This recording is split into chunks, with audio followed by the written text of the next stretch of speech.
خصوصاً علی افضلہم وخاتم النبیین محمد الامین وعلی آلہ وصحبہ اجمعین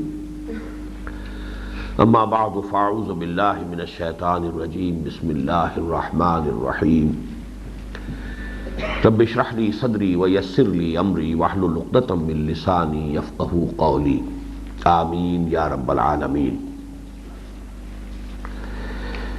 حقیقت انسان پر جو میری تحریر ہے اس کا یہ دوسرا حصہ ہے کہ جو ہم مطالعہ کرنے چلے ہیں، لیکن اس کی تکمیل ہونی تھی اگر ایک اور قسط میں لکھ سکتا جس کی کہ نوبت تاحال نہیں آئی۔ شاید اس پروگرام کے بعد وہ طبیعت کے پر جو گرہ لگی ہوئی ہے وہ کھل جائے اور میں اسے ضبط تحریر میں لے آؤں۔ سب سے پہلی بات یہ کہ اس تحریر کا اصل مضمون کیا ہے اس کو سمجھ لیجئے۔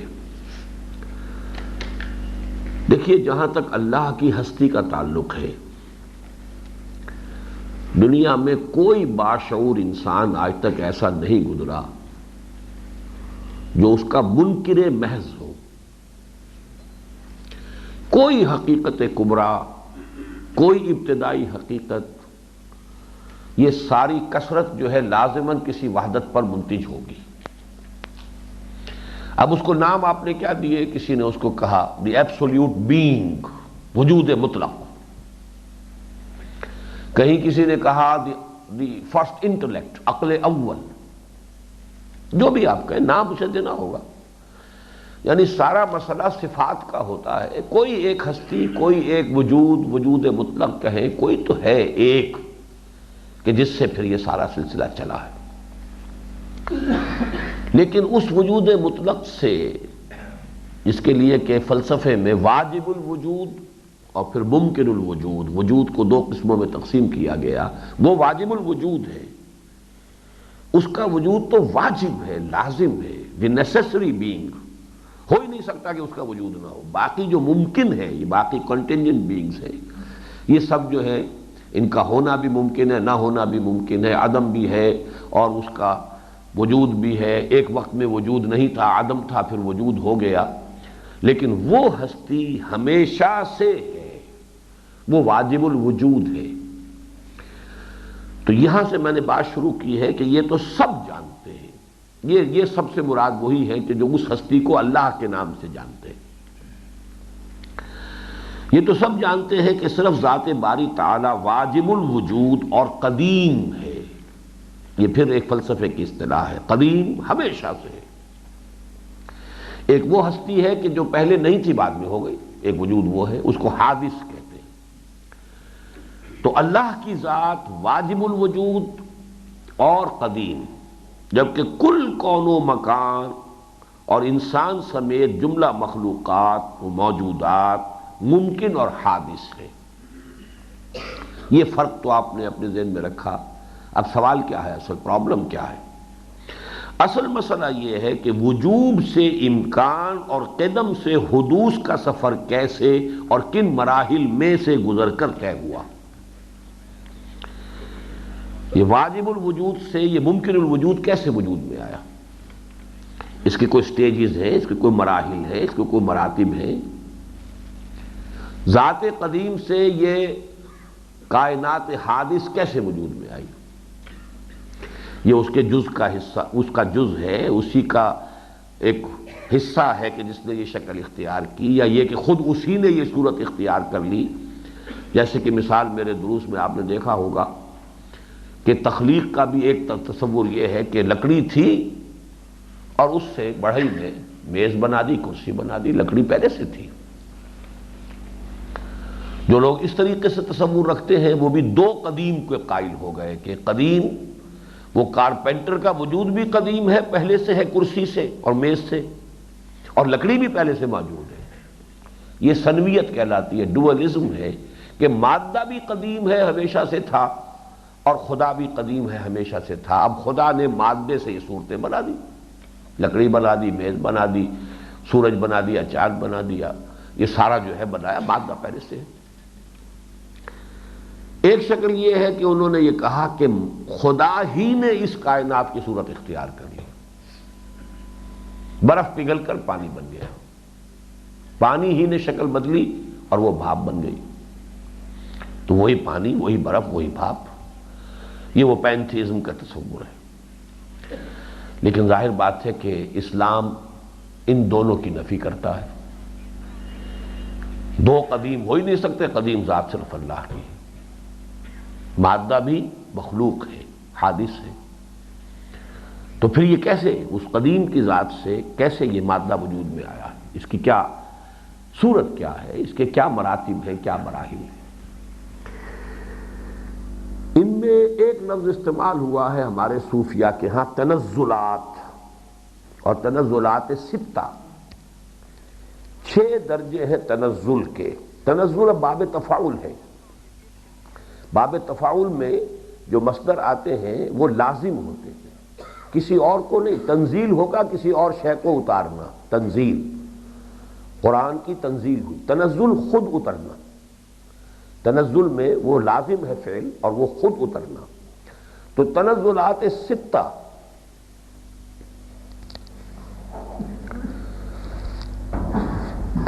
ذات بحت. ذات بحت کا تصور یہ ہے، اللہ کی ہستی کا ایک مرحلہ وہ تھا جبکہ وہ صفات سے بھی متصف نہیں، یعنی یہ صفات میں بھی کثرت کی ایک شکل پیدا ہو جاتی ہے نا، یہ صفت بھی ہے، یہ صفت بھی ہے، یہ صفت بھی ہے، بلکہ متضاد صفات بھی ہیں. اللہ ناراض بھی ہوتا ہے، اللہ خوش بھی ہوتا ہے، تو متضاد باتیں ہو گئی. پھر انفعالی صفات بھی ہیں. آپ نے کوئی کام کیا تو اللہ کو غصہ آیا، گویا کہ اللہ متاثر ہو رہا ہے آپ کے کام سے. آپ نے کوئی کام کیا، اللہ راضی ہو گیا، گویا کہ اللہ آپ کے اس عمل سے متاثر ہو رہا ہے. یہ انفعال ہے. یہ بھی اس لیول آف ایگزسٹنس کے اوپر یہ چیز بھی اللہ کی ذات کے ساتھ کہ اللہ منفعل ہے، گویا کہ وہ لوگوں کے اپنی مخلوقات کے افعال سے اثر پذیر ہوتا ہے. اثر پذیری تو ایک طرح کی مفعولیت ہے. تو ایک ہائیسٹ لیول ہے ذات باری کا، ذات بحت، اور اسی کے لیے اس کو کہتے ہیں مقام احدیت. یہ احدیت جو ہے یہ ہے اصل لیول. اس کے بعد تنزل اول ہے. میں اس کو نہیں مانتا ہوں، صرف آپ کی معلومات کے لیے درج کرا رہا ہوں. یہ مقام وحدت ہے.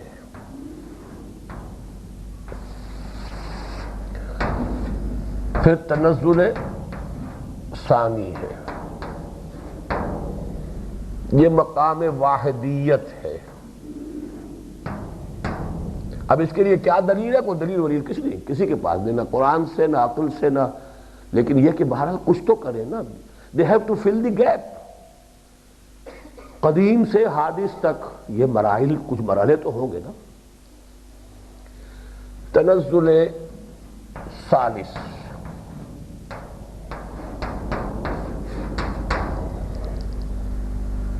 روح.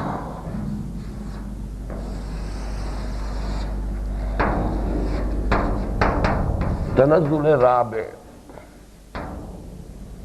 عالم مثال.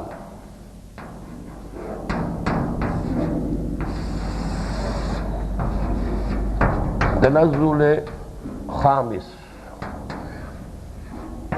مادہ.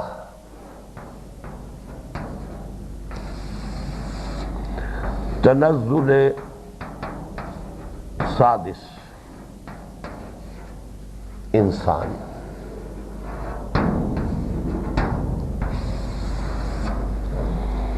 یہ ایک فلسفہ ہے جو ہمارے ہاں صوفیہ کے ہاں بہت مقبول ہے. دوسرے جو عقلاء ہیں، جو صوفی نہیں، فلسفی، اور اس میں یونان کے خاص طور پر جو ایرسٹاٹل کے جو ماننے والے متبعین ہیں، انہوں نے کہا وہ ذات اول جو ہے وہ عقل اول ہے، دی فرسٹ انٹلیکٹ.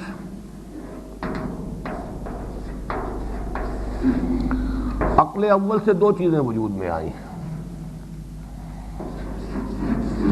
عقل ثانی اور فلک اول. عقل ثانی سے پھر دو چیزیں، عقل ثالث اور فلک دوم و فلک ثانی. اب یہ بڑھتا جائے گا یہاں تک کہ عقول عشرہ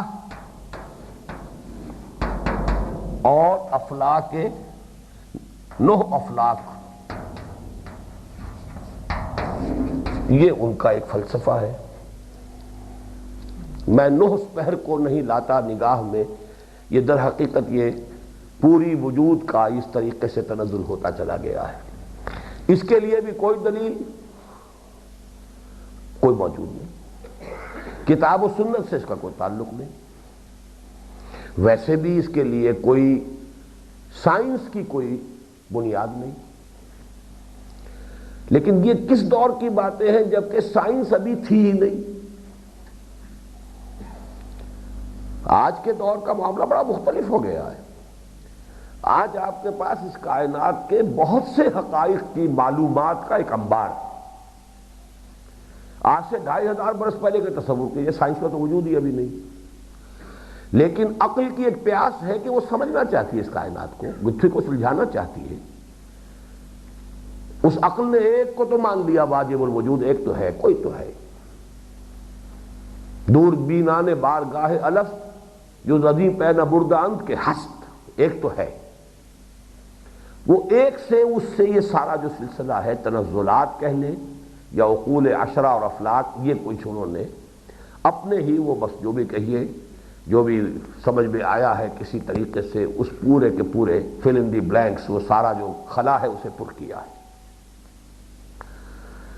اب پڑھیے یہ عبارت. اس مشکل بلکہ تقریباً لا ینحل مسئلے کا ایک حل تو قدیم منطق اور فلسفے کے ماہرین نے کیا کہ واجب سے ممکن اور قدیم سے حادث کے مابین عقول عشرہ اور 9 افلاک یعنی 10 عقلیں اور 9 آسمان تصنیف کر ڈالے، جن کے لیے کوئی دلیل نہ تجرباتی علم میں ہے نہ وحی آسمانی میں. علم دو ہی ہے، یا تجرباتی علم ہے سائنس سے، اور یا پھر وحی آسمانی علم، کہیں کوئی وجود نہیں. دوسرا جیسا کہ میں نے عرض کیا وہ تنزلات ہے، اسی لیے پہلے پیرے میں وہ لفظ موجود تھا. آیا اس طویل سفر میں تنزل ہی تنزل ہے یا کوئی مرحلہ ارتقاء کا بھی آیا ہے؟ خود وحی آسمانی نے بھی اس کے ضمن میں نہ تفصیلی بحث کی ہے نہ صراحت سے کام لیا، بلکہ صرف اشارات پر اکتفا کیا، اس لیے کہ اس کا اصل مقصد ہدایت اور صراط مستقیم کی وضاحت ہے، اور اس کے ضمن میں بھی اس نے عوام کی ضروریات اور ان کے فہم و شعور کی سطح کو زیادہ پیش نظر رکھا ہے. یہاں بھی دیکھیے اسٹیٹمنٹ کو کوالیفائی کیا زیادہ، جیسا کہ میں نے علامہ اقبال کے اس جملے سے اختلاف کیا تھا کہ ان کوالیفائڈ فارم میں وہ اسٹیٹمنٹ غلط ہے کہ قرآن ایک ایسی کتاب ہے کہ جو نظریے پر عمل کو زیادہ زور دیتی ہے. نہیں، بظاہر اپیرنٹلی واقعتاً یہ بات ہے. یہاں پر بھی زیادہ پیش نظر رکھا ہے اور دقیق حقائق و معارف کے ضمن میں اجمالی اشارات پر اکتفا کی ہے کہ عاقلانہ اشارہ کافی است. البتہ عروج آدم خاکی سے انجم سہمے جاتے ہیں کہ مصداق علم الاسماء جو آدم کو ابتدا ہی میں ادا کر دیا گیا تھا، گویا نوع انسانی میں بالقوہ پوٹینشلی ودیت کر دیا گیا تھا، ظہور و بروز کی بے شمار منزلوں سے گزر کر اب اس مقام تک پہنچ گیا ہے کہ تخلیق اور تسویہ کی تحقیق و تفتیش سے بڑھ کر تکوین یا ایجاد و ابداع کے در پر دستک دے. یہ الفاظ ذرا ثقیل ہو گئے. تخلیق اور تسویہ تو قرآن مجید میں بار بار آیا ہے. سبح اسم ربک الاعلی الذی خلق فسوی، خلق فسوی، تخلیق اور تسویہ.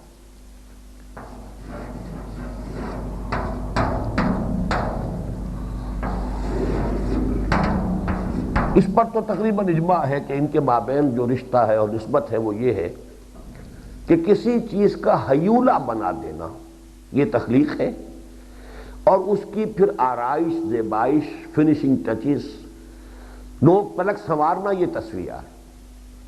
بلڈنگ کا سٹرکچر کھڑا ہو جاتا ہے، اس کے بعد پھر جو ہے اس کے اوپر آرکیٹیکچرل جو بھی آپ کرتے ہیں وہ اضافی ہے. تسویہ برابر کر دینا، اس کی کہیں دیوار جو ہے اونچی نیچی تھی، پلسٹر سے آپ نے سیدھا کر دیا، بالکل برابر کر دیا، حالانکہ دیوار کی تعمیر میں کہیں تھا کوئی کونا نظر آ رہا ہے، کوئی اونچ نیچ ہے، لیکن نہیں، تسویہ ہو گیا۔ تو تخلیق اور تسویہ، اور جو تین الفاظ دوسرے ہیں، یہ اصل میں در حقیقت شاہ ولی اللہ دہلوی رحمۃ اللہ علیہ کی جو کتاب ہے حجت اللہ البالغہ، اس کا پہلا چیپٹر ہے کہ اللہ تعالیٰ کے تین افعال ہیں بنیادی: ابداع، یا اسی کے لیے لفظ تکوین اب میں نے استعمال کیا یہاں، یہ ایک ہی شے ہے، خلق اور تدبیر۔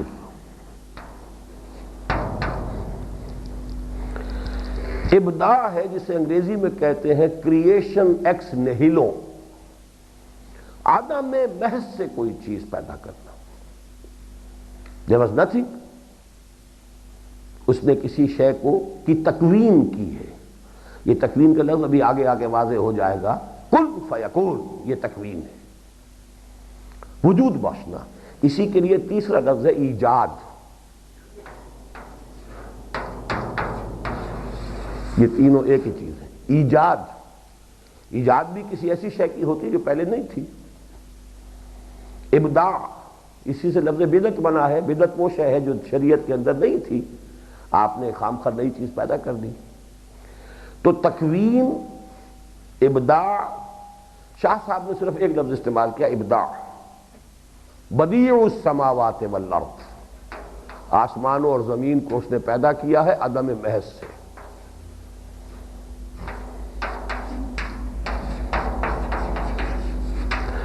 اور خلق ہے کسی شے سے شے کو بنانا،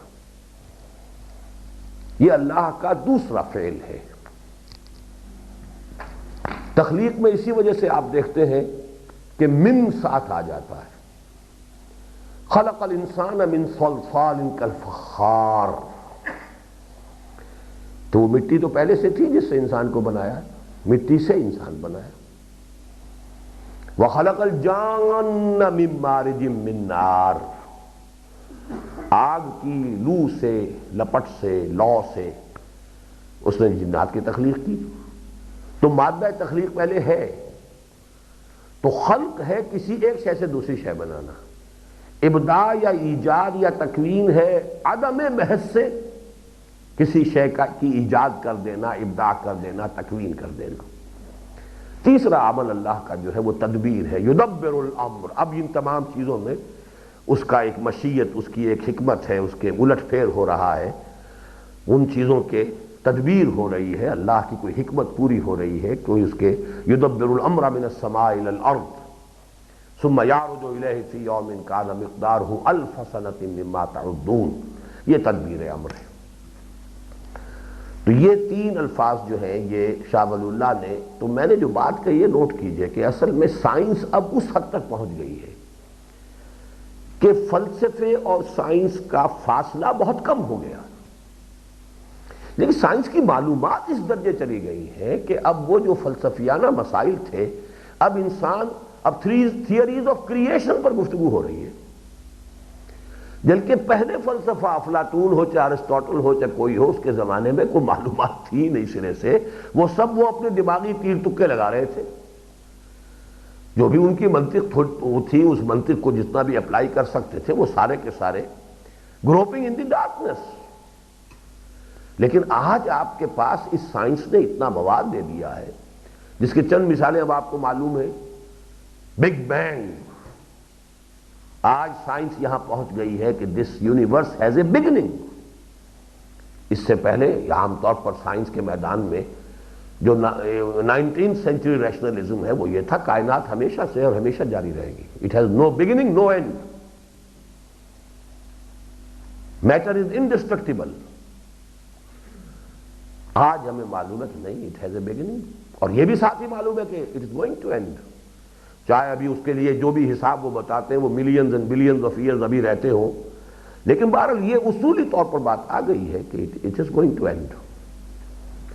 یہ فنر جو میں آپ چابی بھر دیتے ہیں تو آخر ایک وقت میں وہ چابی ختم ہو جائے گی، اور وہ جو ایکسپینڈنگ یونیورس ہے وہ یہی ہے کہ ایک اسپائرل فارم کے اندر کائنات پھیلتی جا رہی ہے۔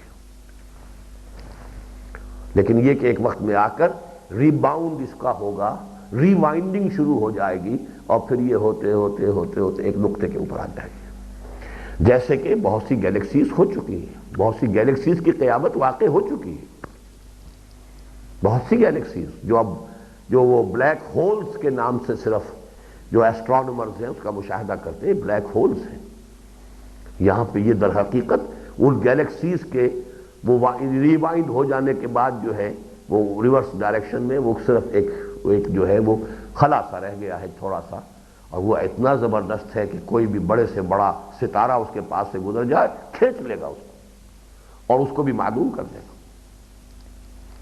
اب سائنس جہاں تک جا رہی ہے، سائنس اس توحید کی طرف جا رہی ہے کہ مادے اور قوت اور انرجی اس کی سلویت ختم ہو چکی، مادہ تو کچھ ہے ہی نہیں، مادہ کس شے کا نام ہے؟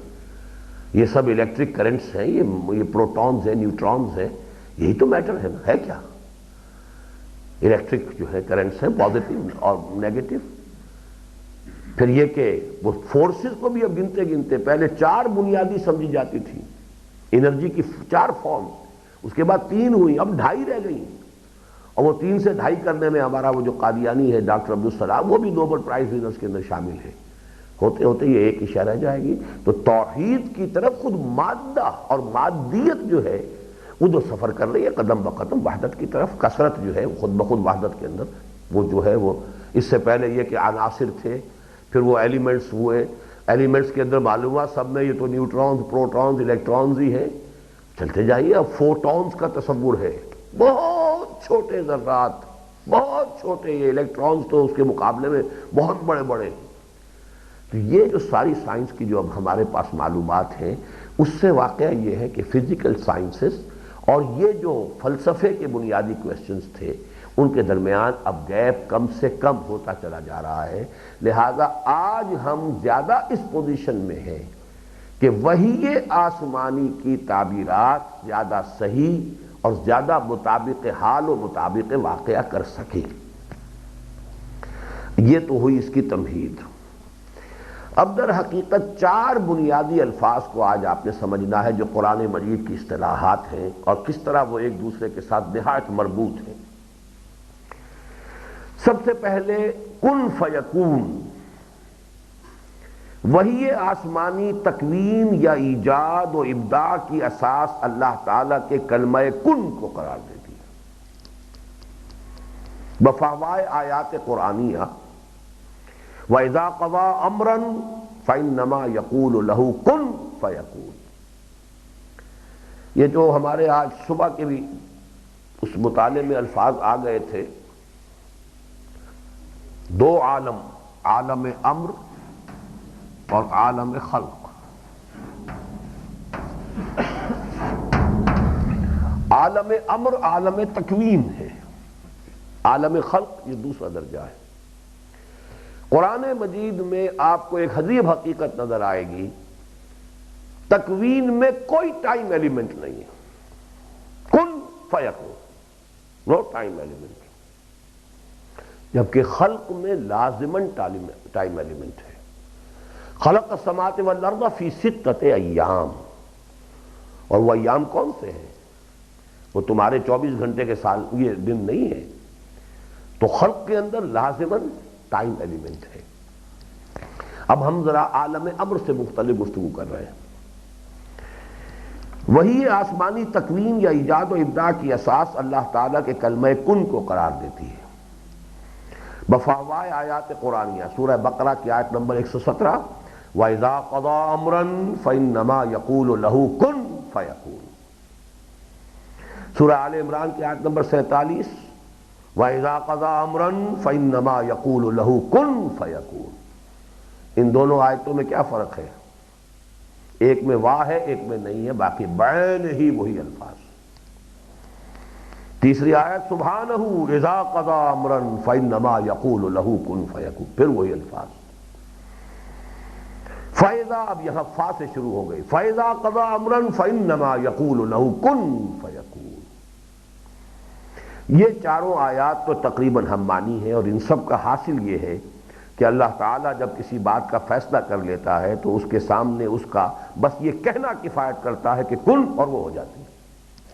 اسے کسی مادے کی ضرورت نہیں ہے تخلیق کے لیے،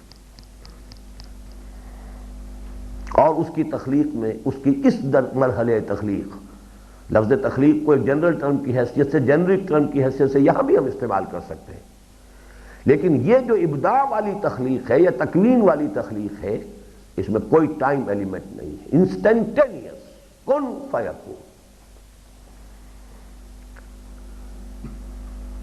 البتہ دو مزید آیات میں ذرا اتناب ہے، بات کو ذرا اور کھولا گیا ہے۔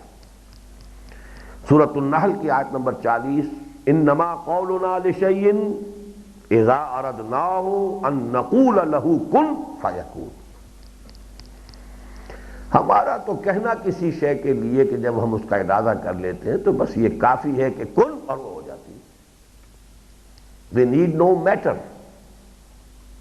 نہ کوئی وسائل کی ضرورت۔ دیکھیے ہر شے کو کرنے کے لیے، بڑھئی کو میز بنانے کے لیے لکڑی بھی چاہیے تھی، کوئی رندہ بھی چاہیے تھا، کوئی آری بھی چاہیے تھی، کوئی وسائل اور کوئی مادہ تخلیق۔ اللہ کے لیے اس مرحلہ تخلیق میں نہ کوئی مادہ تخلیق ہے، نہ کوئی وسیلہ، نہ کوئی ذریعہ، نہ کوئی ہتھیار، نہ کوئی انسٹرومنٹ، کوئی شے۔ سورہ یاسین کی آیت، انما امرہ اذا اراد شیئا فانما ان یقول لہ کن فیکون۔ اس کا امر تو بس یہ ہے۔ یہاں آپ نے ہر جگہ دیکھا امر کا لفظ آ رہا ہے۔ یہ تکوین اور لفظ امر کتنے ایک دوسرے کے ساتھ کنیکٹڈ ہیں۔ یہ اس عالم امر کی بات ہو رہی ہے، عالم خلق کی بات نہیں ہو رہی۔ عالم خلق میں تو ٹائم ایلیمنٹ 6 دن میں پیدا کیا آسمانوں اور زمین کو، تو گویا کہ یہاں پر جس کا تذکرہ ہو رہا ہے اس میں ٹائم ایلیمنٹ نہیں، کوئی مادہ تخلیق نہیں، کوئی آلہ تخلیق نہیں۔ یہی وجہ ہے کہ قرآن حکیم جہاں اللہ تعالیٰ کے فرامین و فرمودات اور اوامر و احکام و نوامیس و قوانین اور فیصلوں اور طے شدہ امور کو کلمات سے تعبیر کرتا ہے، وہاں مندرجہ ذیل 2 آیات میں اس کا پورا امکان موجود ہے کہ کلمات و ربی اور کلمات اللہ کے لاتعداد ہونے سے مراد جہاں اللہ تعالیٰ کے علم و حکمت کا لامحدود ہونا ہو، وہاں اس کی مخلوقات کا لا یحصیٰ ہونا بھی ہو، اس لیے کہ فی الواقع اس کی مخلوقات ہی اس کے کمال علم اور کمال حکمت اور کمال قدرت کی نشانیاں یعنی آیات ہیں۔ اس معنی میں گویا ہر مخلوق اللہ کے ایک کلمہ کن کا ظہور ہے۔ اب یہ 2 آیتیں بھی اس اصول کو ذہن میں رکھیے کہ قرآن مجید میں اہم مضمون 2 مرتبہ ضرور آتا ہے۔ قل لو كان البحر مدادا لكلمات ربي لنفد البحر قبل ان تنفد كلمات ربي ولو جئنا بمثله مددا۔ کہہ دو کہ میرے پروردگار کی کلمات کے لیے اگر سمندر روشنائی بن جائے تو وہ بھی ختم ہو جائے گا اس سے پہلے کہ میرے رب کے کلمات ختم ہوں، خواہ اس جیسا ایک اور سمندر لے آئیں مدد کے لیے۔ اب ظاہر بات ہے یہ تشبیہ ہے، تمثیل ہے، کسی شے کے لامتناہی ہونے کے لیے استعارہ ہے۔ پورا سمندر سیاہی بن جائے اور سمندر لے آیا جائے اور کلمات الہی لکھے جا رہے ہوں تو کلمات ختم نہیں ہوں گے، سیاہی ختم ہو جائے گی، سمندر ختم ہو جائے گا۔ اس سے مراد کیا ہے؟ کیا یہ استعارہ صرف اللہ تعالیٰ کے علم کے لیے، اللہ کی حکمت کے بے کراں اور لامتناہی ہونے کے لیے استعارہ ہے، یا یہ کہ اس معنی میں کہ ہر کائنات میں جو شے موجود ہے وہ اللہ کے کلمہ کن کا ظہور ہے؟ تو مخلوقات غیر متناہی ہیں، اس معنی میں کلمات الہیہ جو ہیں وہ لا متناہی ہے، اور یہی مضمون آگے آ رہا ہے۔ وَلَوْ أَنَّ مَا فِي الْأَرْضِ مِنْ شَجَرَةٍ أَقْلَامٌ وَالْبَحْرُ يَمُدُّهُ مِنْ بَعْدِهِ 7 أَبْحُرٍ مَا نَفِدَتْ كَلِمَاتُ اللَّهِ۔ اگر زمین کے سارے درخت قلم بن جائیں اور سمندر ایک نہیں 7 سمندر اور اس کے اندر شامل کر دیے جائیں ان کو لکھنے کے لیے، سیاہی کے طور پر استعمال کرنے کے لیے، تب بھی اللہ کے کلمات ختم نہیں ہوں گے۔ تو گویا کہ اس تکوین کے مرحلے میں ہم نے 2 الفاظ جو ہیں وہ سمجھے، ایک کن فیکون، دوسرے کلمہ اور کلمات۔ آگے چلیے، مندرجہ بالا آیات کے عمومی اسلوب سے قطع نظر قرآن حکیم میں اللہ تعالیٰ کی جملہ مخلوقات و ایجادات میں سے تعین کے ساتھ صرف حضرت مسیح علیہ السلام کو کلمۃ اللہ قرار دیا گیا ہے، باقی تمام مخلوقات جو ہیں اس کے لیے تعین کے ساتھ، صراحت کے ساتھ نہیں ہے۔ جیسے سورہ آل عمران کی آیت نمبر 30 میں حضرت زکریا حضرت یحییٰ کی ولادت کی خوشخبری کے ضمن میں حضرت زکریا کو حضرت یحییٰ کی ولادت کی خوشخبری کے ضمن میں حضرت یحییٰ کو مصدقا بکلمۃ من اللہ قرار دیا گیا ہے، یعنی اے زکریا تمہارے ہاں جس بچے کی ولادت ہوگی یحییٰ کی، وہ اللہ کی طرف سے ایک کلمے کی تصدیق کرے گا۔ آگے چلیے اس سے بھی زیادہ واضح، اور ذرا آگے چل کر آیت نمبر 45 میں حضرت مریم کو حضرت مسیح کی بشارت کے ضمن میں ان اللہ یبشرک بکلمۃ منہ، اللہ تعالیٰ اے مریم تمہیں بشارت دیتا ہے اپنی طرف سے ایک کلمے کی۔ اب دیکھیے نوٹ کرنے کی بات ہے، قرآن مجید ان الفاظ کو کیوں لا رہا ہے؟ سطحی طور پر گزر جائیے، لیکن حضرت مسیح کو کلمۃ اللہ کیوں کہا گیا؟ اور آگے چلیے اس سے بھی زیادہ وضاحت کے ساتھ سورہ نساء کی آیت نمبر 171 میں فرمایا گیا انما المسیح عیسی ابن مریم رسول اللہ وکلمتہ القاها الی مریم، یقیناً مسیح مریم کا بیٹا عیسیٰ اللہ کا رسول ہے اور اس کا کلمہ جو القاء فرمایا اس نے مریم کی جانب۔ اس کا سبب بظاہر یہ ہے کہ اللہ تعالیٰ ہر شے کی تخلیق اور تصویر کے ساتھ تقدیر اور ہدایت کا سلسلہ بھی قائم فرما دیتا ہے۔ سبح اسم ربک الاعلی الذی خلق فسوی والذی قدر فہدی، یہی تقدیر و ہدایت ہے جو جمادات کی سطح پر قوانین طبعیہ یعنی فزیکل لاز آف نیچر اور لاز آف دی نیچر قرار پاتے ہیں۔ جمادات، نباتات کے معاملے میں خالص طبیعی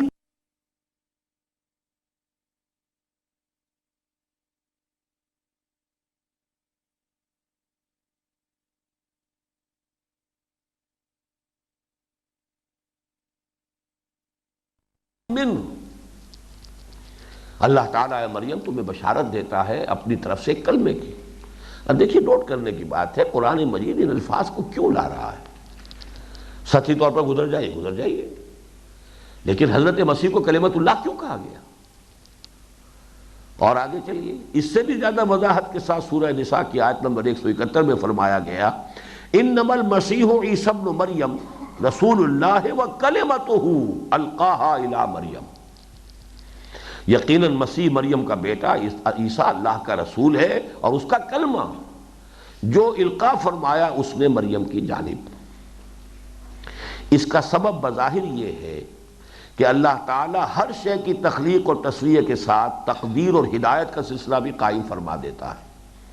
سبح اسم ربک الاعلی الذی خلق فسوی والذی قدر فہدی، یہی تقدیر و ہدایت ہے جو جمادات کی سطح پر قوانین طبعیہ یعنی فزیکل لاز آف نیچر اور لاز آف دی نیچر قرار پاتے ہیں۔ جمادات،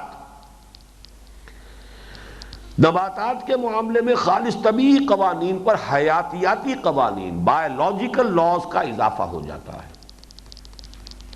خالص physical laws of change of physical laws, physical change, chemical change اس کے لاز ہیں، جمادات پر تو صرف وہی اپلائی ہوں گے، نباتات پر اب بایولوجیکل لاز بھی اپلیکیبل ہوں گے۔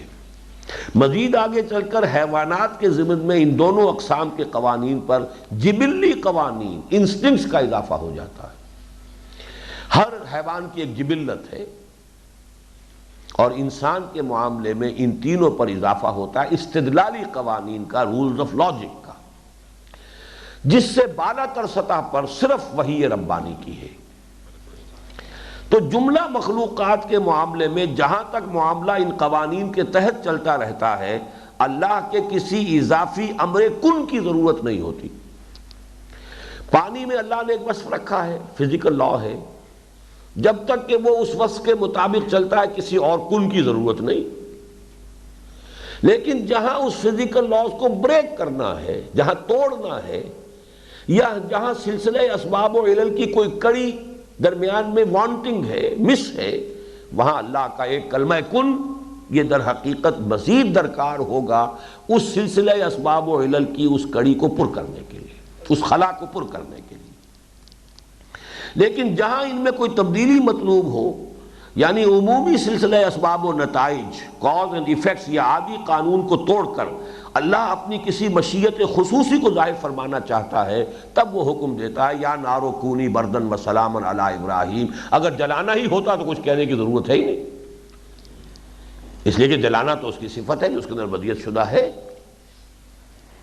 اسی کو خرق عادت یا معجزے سے تعبیر کیا جاتا ہے، یا عام اسباب عادیہ کی کسی کڑی کو حذف کرنا ہو تو ایک اضافی کلمہ کن اس کڑی کی جگہ لیتا ہے۔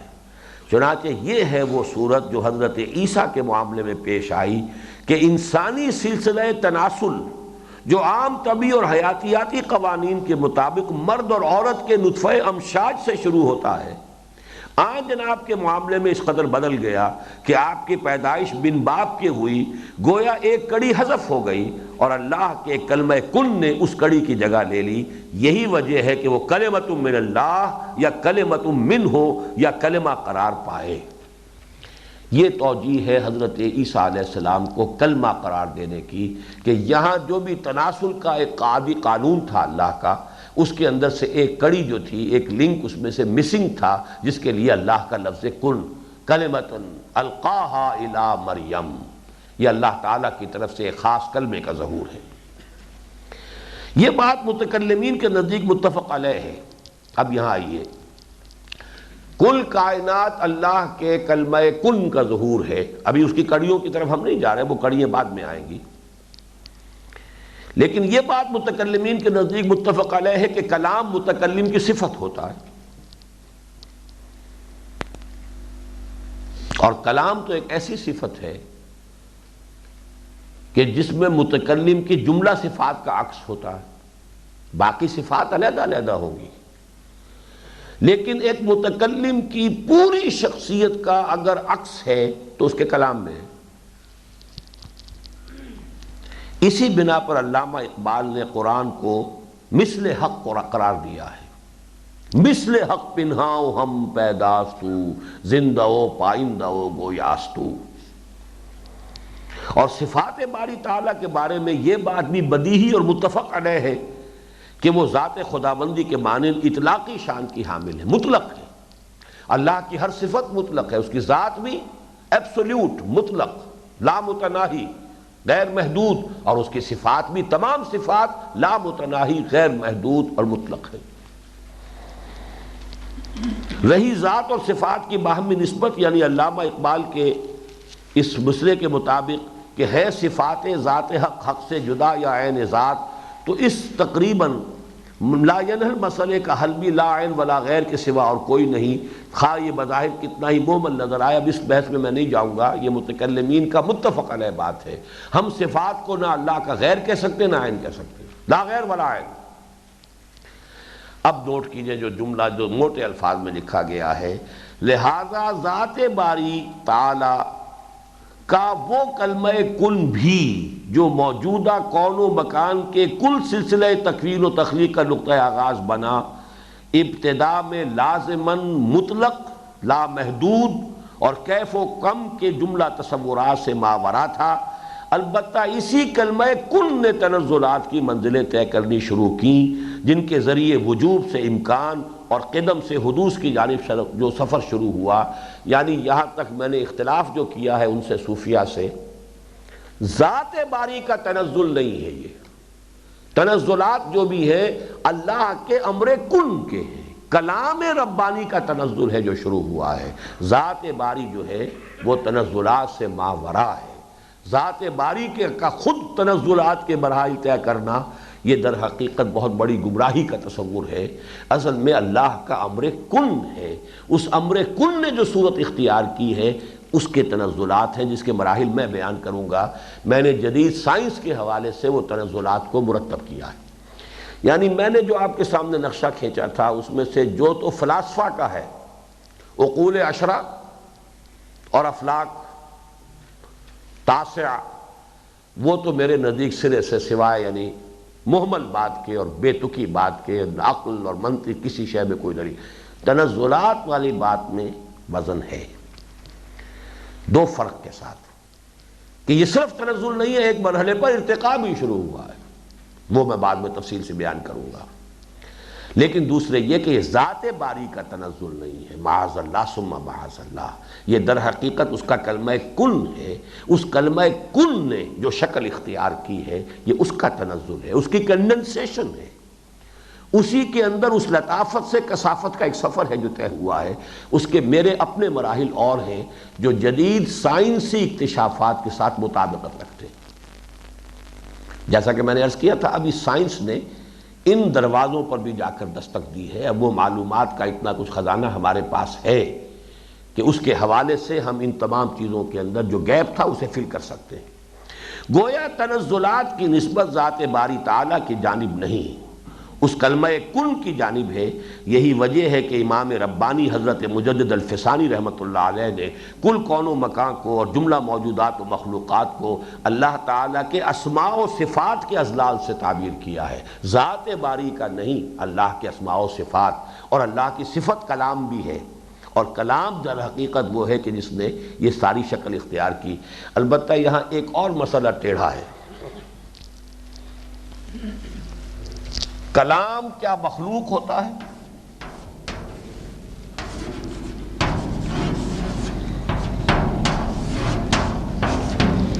آپ کو معلوم ہے کہ کتنی زبردست کنٹروورسی اس پر ہوئی تھی، قرآن مخلوق ہے یا غیر مخلوق؟ کلام تو اصل میں صادر ہوتا ہے،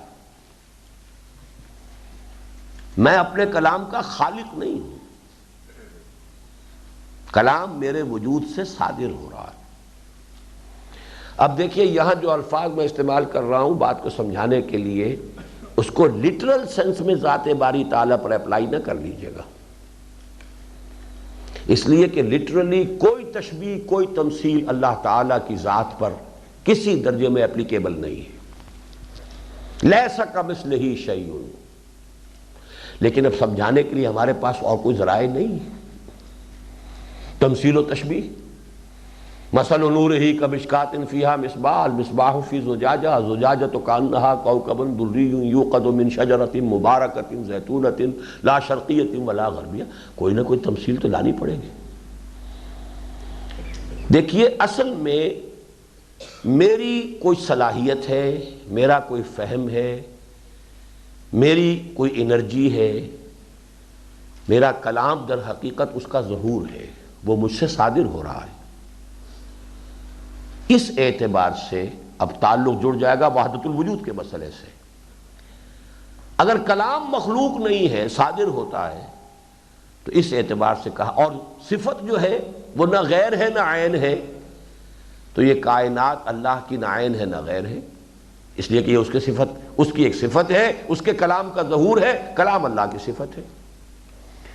اس مسئلے کو ذرا ہم آگے چل کر جبکہ وحدت الوجود کے مسئلے پر بحث کریں گے تب ذرا تفصیل سے لیں گے۔ ابھی یہاں صرف اس حد تک رکھیے کہ ہم نے کلام اور کلمہ اور اللہ کے ایجاد اور ابداع کے لیے اصل بنیاد اللہ کا کلمہ کن۔ اب آگے چلیے، اس کی ایک مثال میں دے رہا ہوں یوحنا کی انجیل سے۔ یہ اناجیل اربعہ جو کینونیکل کہلاتی ہیں اور عیسائیوں کے نزدیک جو معتبر اور معتمد ہیں، ان میں سب سے آخر میں لکھی جانے والی ہے جان کی، یوحنا کی انجیل، اور یہی وجہ ہے کہ اس میں فلسفے کا رنگ جو ہے بہت نمایاں، اس کا پہلا جملہ ہی جو ہے باقی تینوں انجیلوں سے بڑا مختلف رنگ ہی ادا ہے۔ اس مرحلے پر یوحنا کی انجیل کے ابتدائی چند جملے بہت دلچسپی کا باعث ہوں گے، اگرچہ صاف نظر آتا ہے کہ وہ وحی ربانی کی بجائے کسی فلسفیانہ اور متکلمانہ ذوق کے حامل انسان کے ذہن سے نکلے۔ ابتدا میں کلام تھا، اور کلام خدا کے ساتھ تھا، اور کلام خدا تھا، یہی ابتدا میں خدا کے ساتھ تھا، سب چیزیں اسی کے وسیلے سے پیدا ہوئی، اور جو کچھ پیدا ہوا ہے اس میں سے کوئی چیز بھی اس کے بغیر پیدا نہیں ہوئی۔ یہ انجیل کے اوپننگ سینٹنسز ہے یوحنا کی انجیل کی۔ ابتدا میں کلام تھا، اور کلام خدا کے ساتھ تھا، اور کلام خدا تھا۔ یعنی اصل میں اس کائنات کی ابتدا کو جب آپ لیں گے بات وہی کہی جا رہی ہے، لیکن یہ فلسفے کی بات ہے، کسی وحی کے اندر یہ انداز کہیں اختیار کیا ہی نہیں گیا۔ لیکن یہ کہ چونکہ بہرحال فلسفہ وہ یونان کا فلسفہ، افلاطون اور ارسطو دونوں کے دونوں جو ہے حضرت مسیح علیہ السلام سے پہلے کے ہیں۔ اس اعتبار سے یہ فلسفے کا گہوارہ جو ہے یونان بن چکا تھا، فلسفیانہ سوچ جو ہے بہت عام تھی اس علاقے کے اندر، جہاں پھر حضرت مسیح علیہ السلام کے رفع سماوی کے بعد رومن امپائر میں جب شروع ہوئی ہے تبلیغ، تو وہ یہ فلسفہ جو ہے اس کے ساتھ گڑبڑ ہوا ہے۔ ابتدا میں کلام تھا اور کلام خدا کے ساتھ تھا اور کلام خدا تھا، پھر جو شے بھی پیدا ہوئی ہے وہ کلام کے ذریعے سے ہوئی ہے، اور کوئی شے نہیں ہے جو کلام کے بغیر پیدا ہوئی ہو۔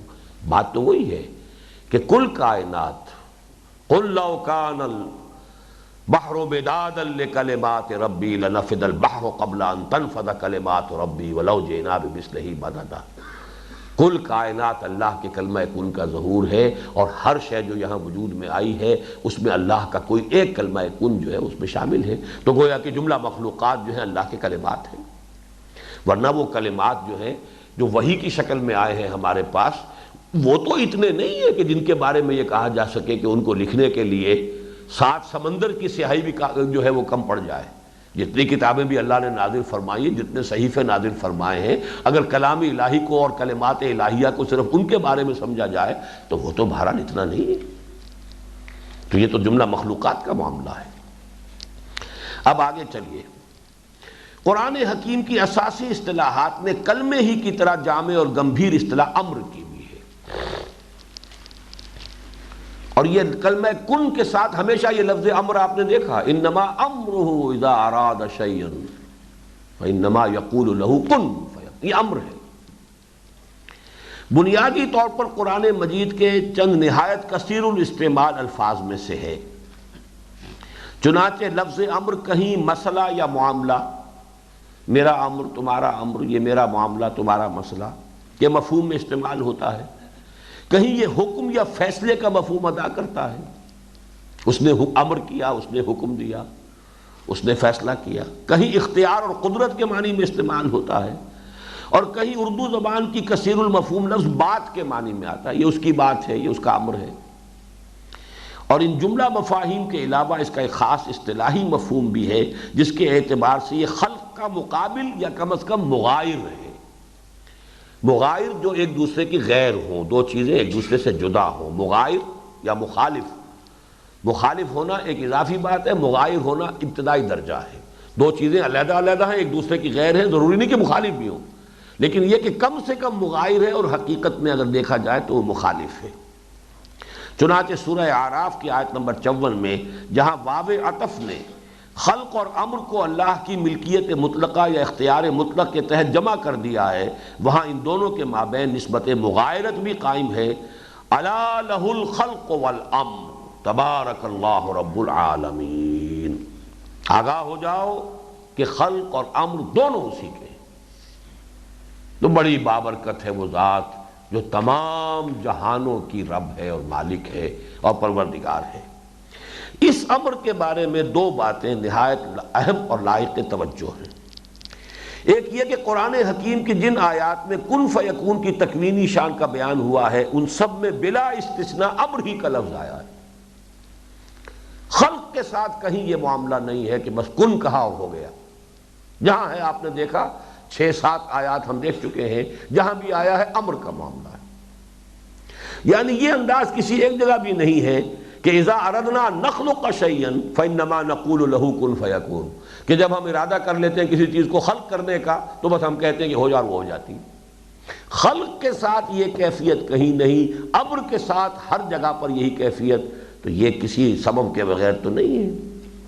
اور قرآن کے مقام رفیع سے یہ بات بہت فروغ ہے کہ اسے محض ایک اتفاق مانا جائے بقول غالب۔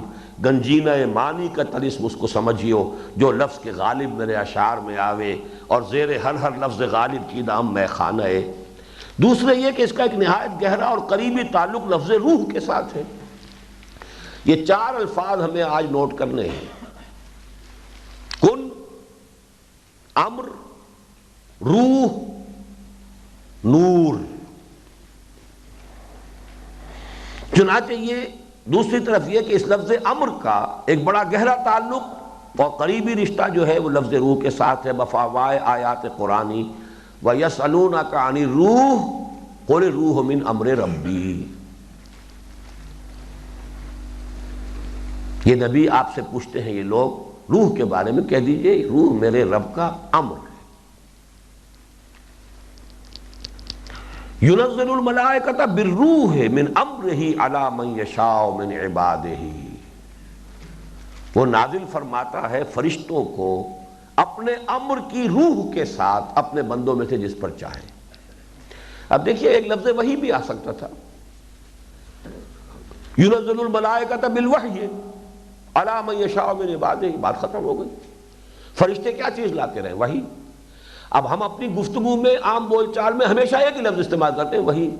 یہ قرآن مجید مختلف الفاظ کیوں استعمال کر رہا ہے؟ ہاں وحی کا لفظ بھی آیا ہے، انذرکم بالوحی، میں تمہیں وحی کے ذریعے سے تمہارا انذار کر رہا ہوں۔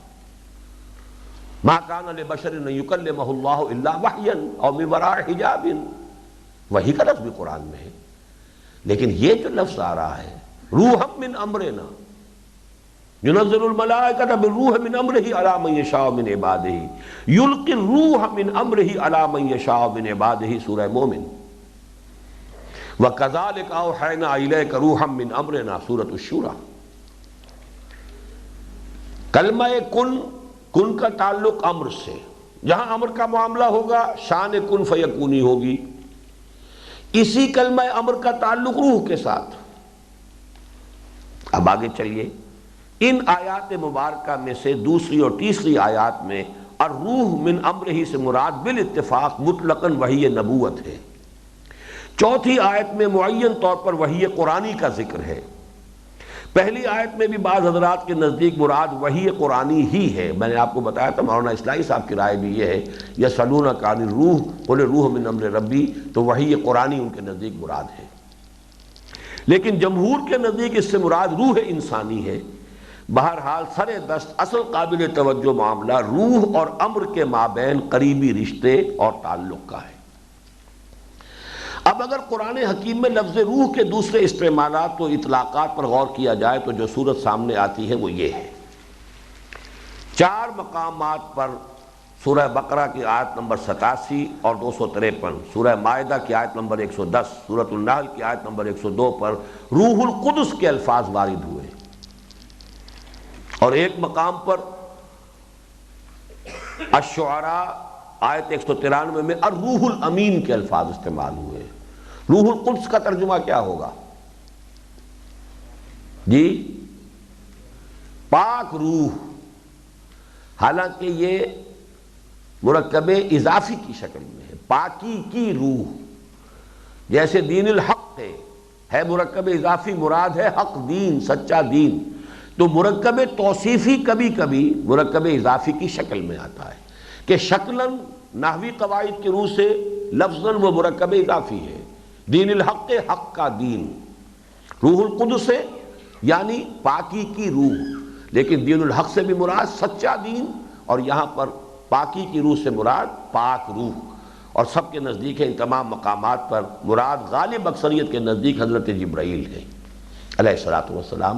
روح القدس نزل بہ الروح الامین علی قلبک لتکون من المنذرین، حضرت جبرائیل۔ اچھا نمبر 2 مقامات پر المعارج 4 اور القدر 4 الروح الملائکۃ والروح کے الفاظ آئے ہیں، اور ایک مقام پر سورہ نبا کی آیت نمبر 38 یقوم الروح یوم یقوم الروح والملائکۃ، روح اور فرشتے، اور اگرچہ بعض شاذ رائیں اور بھی پائی جاتی ہیں، لیکن جمہور کے نزدیک یہ عام پر خاص یا خاص پر عام کے عطف کا معاملہ ہے، یعنی ملائکہ عام اور روح سے مراد روح الامین یعنی حضرت جبرائیل، یہ عام پر خاص کا عطف ہو رہا ہے۔ ایک دوسری رائے اور بھی ہے جس کا میں نے یہاں تذکرہ نہیں کیا ہے کہ یہ الروح جو ہے یہ ایک عجیب مخلوق ہے، یہ ایک حدیث کے اندر تذکرہ موجود ہے، ایک ایسا فرشتہ کہہ لیں، ایک ایسا وجود روحانی یا نورانی جس سے تمام ارواح انسانیہ صادر ہوتی ہیں۔ اس الروح کا مشاہدہ حضور نے کیا ہے جو شب اسراء میں، شب معراج میں، اس کی ہزاروں زبانیں ہیں، ہزاروں ہاتھ ہیں، یہ در حقیقت تمام انسانوں کی ارواح کا گویا کہ ایک مخزن ہے، جسے میں نے کولڈ سٹوریج کہا تھا کہ تمام ارواح پیدا کرنے کے بعد ایک کولڈ سٹوریج میں سلا دی گئی ہیں، تو اس کو بھی بعض لوگوں کے نزدیک الروح سے تعبیر کیا گیا، لیکن اکثر لوگوں کے نزدیک ان آیات میں الروح سے مراد جبرائیل۔ لیکن یہ مقامات بڑے مشکل ہیں، ان کے بارے میں کبھی تفاصیل میں جائیں گے اور تفاسیر کا مطالعہ کریں گے تو آپ کو اتنے قول ملیں گے، اتنے امکانی جو ہے آراء کا تذکرہ ملے گا کہ آدمی کے لیے مشکل ہو جاتا ہے۔ میں نے یہاں پر ان چاروں الفاظ کو سمو دیا ہے، بڑی عظیم حقیقت پر جا کر یہ چاروں چیزیں جو ہے یکجا ہو جاتی ہیں۔ یہ سارا معاملہ جو ہے جب اس اپنی انتہا کو پہنچے گا تب یہ ساری بحث اور اس کی اہمیت سمجھ میں آئے گی۔ بڑی محنت کی تھی میں نے جس زمانے میں یہ مضمون لکھا ہے، اس لیے کہ امر کن کن معنی میں قرآن میں آیا ہے، احصاء کیا ہے، استقصاء کیا ہے، یہ کن فیکون کتنی آیات میں آیا ہے اس کا پورا احاطہ کیا ہے، روح کا لفظ کن کن آیات میں آیا ہے، کس کس طور سے آیا اس کا احاطہ کیا ہے۔ آگے چلیں گے لفظ نور آئے گا ابھی۔ نمبر 3 سورہ مجادلہ کی آیت نمبر 22 میں مومنین صادقین کے لیے اللہ تعالیٰ کی تائید کے ضمن میں ایدہم بروح منہ کے الفاظ آئے ہیں، جس سے مراد ہے اللہ تعالیٰ کی غیبی مدد، جیسا کہ قرآن حکیم کے دوسرے مقامات جیسے سورہ انفال 12 اور سورہ آل عمران 124 سے 125 سے معلوم ہوتا ہے کہ اکثر ملائکہ ہی کے ذریعے سے یہ اللہ تعالیٰ کی مدد جو ہے پہنچائی گئی ہے۔ نمبر 4 اپنی ذات مبارکہ کی جانب اضافت کی نسبت کے ساتھ لفظ روح کو اللہ تعالیٰ نے قرآن حکیم میں 6 مقامات پر استعمال کیا ہے۔ روحی، میری روح، 3 بار تخلیق انسانی کے ضمن میں، کہ تخلیق اور تسویہ کے مراحل کی تکمیل کے بعد اس میں اللہ نے اپنی روح میں سے پھونکا۔ وہ 2 آیتیں ہم صبح پڑھ چکے ہیں، سورہ صاد میں بھی ہے اور سورہ حجر میں ہے۔ فَإِذَا سَوَّيْتُهُ وَنَفَخْتُ فِيهِ مِن رُوحِي فَقَعُوا لَهُ سَاجِدِينَ۔ اس سے پہلے کا ٹکڑا جو ہے اس میں اختلاف ہے، انی خالق بشرا من طین، یہ سورہ صاد میں ہے، انی خالق بشرا من صلصال من حمأ مسنون، یہ سورہ حجر میں ہے۔ لیکن اگلا ٹکڑا جو کا تو انہی الفاظ میں ہے، فَإِذَا سَوَّيْتُهُ، تخلیق بھی ہو جائے تسویہ بھی ہو جائے، وَنَفَخْتُ فِيهِ مِن رُوحِي، اور پھر میں اس میں اپنی روح میں سے پھونک دوں، فَقَعُوا لَهُ سَاجِدِينَ، تو گر پڑنا اس کے سامنے سجدے میں۔ تیسری مرتبہ سورہ سجدہ میں آیا ہے، ثُمَّ سَوَّاهُ فَنَفَخَ فِيهِ مِن رُوحِهِ، یہاں پر جو ہے وہ غائب کی اضافت کے ساتھ آیا ہے، اللہ نے اس کا تسویہ کیا۔ بَدَا خَلْقَ الْإِنسَانِ مِن طِین، اس نے انسان کی تخلیق کا آغاز فرمایا گارے سے، ثُمَّ سَوَّاهُ وَنَفَخَ فِيهِ مِن رُوحِهِ، پھر اس کا تسویہ کیا اور پھر اس میں اپنی روح میں سے پھونکا۔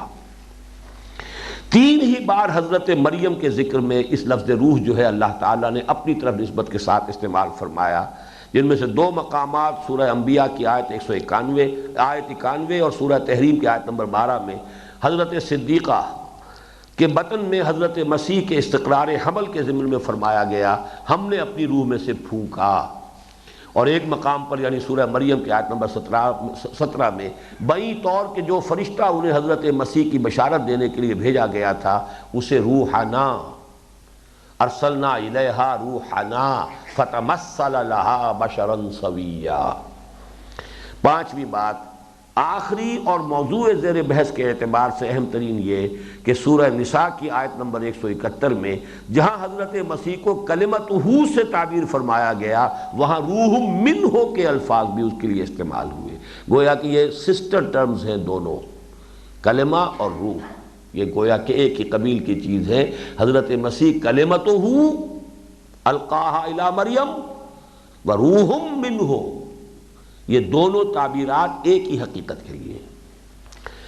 اب آئیے چوتھا لفظ نور۔ ملائکہ، ارواح انسانیہ اور وحی کے باہمی قرب اور ذات باری سبحانہ و تعالی سے ان کے تعلق کو ظاہر کرنے والا ایک مزید لفظ نور ہے۔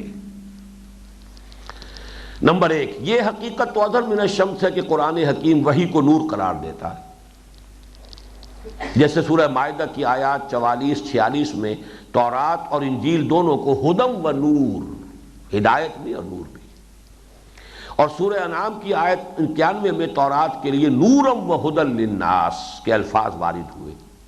اسی طرح خود قرآن حکیم کے لیے اللہ تعالیٰ نے سورہ مائدہ کی آیت نمبر 15 میں نور و کتاب مبین، اور سورہ اعراف کی آیت نمبر 157 میں النور الذی انزل معہ، اور سورہ تغابن کی آیت نمبر 8 میں والنور الذی انزلنا کے الفاظ استعمال فرمائے۔ فآمنوا باللہ ورسولہ والنور الذی انزلنا، تو وہی نور ہے۔ معلوم ہوا کہ تورات، قرآن سب نور، وحی نور، وحی کو روحم من امرنا بھی کہا، وحی کو نور بھی کہا۔ آگے چلیے، فرشتوں کے بارے میں حضرت حدیث نبوی، یہ مسلم شریف میں روایت موجود ہے، حضرت عائشہ سے میں صراحت کے ساتھ مذکور ہے کہ اللہ نے انہیں نور سے پیدا فرمایا۔ نمبر 3، روح محمدی علی صاحب الصلاۃ والسلام کے بارے میں ایک مشہور حدیث جو اگرچہ محدثین کے معیار جرح و تعدیل پر تو پوری نہیں اترتی، تاہم اکثر صوفیہ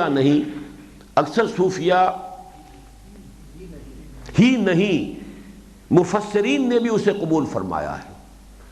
روح المعانی ایک بہت اہم تفسیر ہے اور بہت مقبول تفسیر ہے، انہوں نے اس کو حدیث کو قبول کیا ہے۔ نور ہی کا لفظ آیا ہے حضور صلی اللہ علیہ وسلم کی روح کے لیے، اول ما خلق اللہ نوری، پہلی شے جو اللہ نے تخلیق فرمائی وہ میرا نور تھا۔ اسی طرح ایک اور حدیث جس کا حوالہ تو تاحال دستیاب نہیں ہو سکا، یہ تاحال آج سے 8 سال پہلے کی بات ہو رہی ہے، میں آج اس کا ایک حوالہ لے کر آیا ہوں، وہ ابھی میں آپ کو بتاتا ہوں۔ لیکن معتبر ذرائع سے معلوم ہوا ہے کہ مولانا غلام مرشد مرحوم اسے اپنے درس میں بیان کیا کرتے تھے۔ یہ ہمارے ساتھی جو انجمن کے بزرگ ساتھیوں میں سے ہیں ملک محمد بشیر صاحب، یہ اصل میں اور تنظیم میں بھی شامل ہوئے تھے، اور بہرحال چونکہ اپنے وہ بڑھاپے اور بیماری کی وجہ سے وہ معتذرین میں سے ہیں، یا یہ کہ لا تعلق لوگوں میں سے، لیکن تنظیم میں اصلاً شمولیت کی تھی انہوں نے۔ وہ اصل میں بہت معتقد بھی رہے اور مولانا غلام مرشد کے درس میں بہت طویل عرصے تک بیٹھتے رہے۔ وہ یہ حدیث سنایا کرتے تھے حضرت جابر رضی اللہ تعالیٰ عنہ سے مروی، کہ حضرت جابر نے حضور سے سوال کیا کہ سب سے پہلی شے اللہ نے کیا پیدا کی؟ تو حضور نے جواب دیا، نور و نبی کا یا جابر، نور و نبی کا، اے جابر اللہ نے سب سے پہلی شے جو پیدا کی ہے وہ تیرے نبی کا نور، تیرے نبی کا نور۔ اور واقعتاً یہ الفاظ ایسے محسوس ہوتے ہیں، اس میں جو شفقت ہے، جو عنایت ہے۔ تو وہ بات جو کبھی مولانا مودودی نے کہی تھی کہ احادیث کے پڑھتے رہنے سے ایک ملکہ لوگوں میں پیدا ہو جاتا ہے کہ کسی عبارت کے بارے میں کہہ سکیں کہ یہ قول نبوی ہو سکتا ہے کہ نہیں، ایک مناسبت پیدا ہو جاتی ہے، تو یہ محسوس ہوتا ہے کہ یہ حدیث نبوی کے الفاظ ہیں۔ بہرحال میں اس میں آپ کو اب جو ایک روایت سنا رہا ہوں، یہ مصنف عبد الرزاق کی روایت ہے، اور یہ اگرچہ یہ صحیحین وغیرہ کے درجے کی یا اس کے بعد صحاح کے درجے کی تو کتاب نہیں ہے، مصنف عبد الرزاق جو ہے یہ بھی حدیث کی ایک کتاب ہے، مجموعہ ہے، اور اس میں یہ روایت جو ہے ایک مرفوع روایت کی حیثیت سے موجود ہے کہ حضور نے فرمایا، ان اللہ خلق قبل الاشیاء نور نبی کا۔ جابر بن عبداللہ انہی سے ہے، یہ حضرت جابر سے، جابر بن عبداللہ رضی اللہ تعالی عنہ۔ حضور نے فرمایا کہ تمام اشیاء کی تخلیق سے قبل اللہ نے اے جابر تیرے نبی کے نور کو پیدا فرمایا، من نور ہی۔ اب یہ بریلویت کا جو آخری درجہ ہے وہ آج یہاں آ رہا ہے، ٹاپ کی بریلویت ہے یہ، نور من نور اللہ، اللہ نے پیدا کیا تیرے نبی کے نور کو من نور ہی، اپنے نور سے۔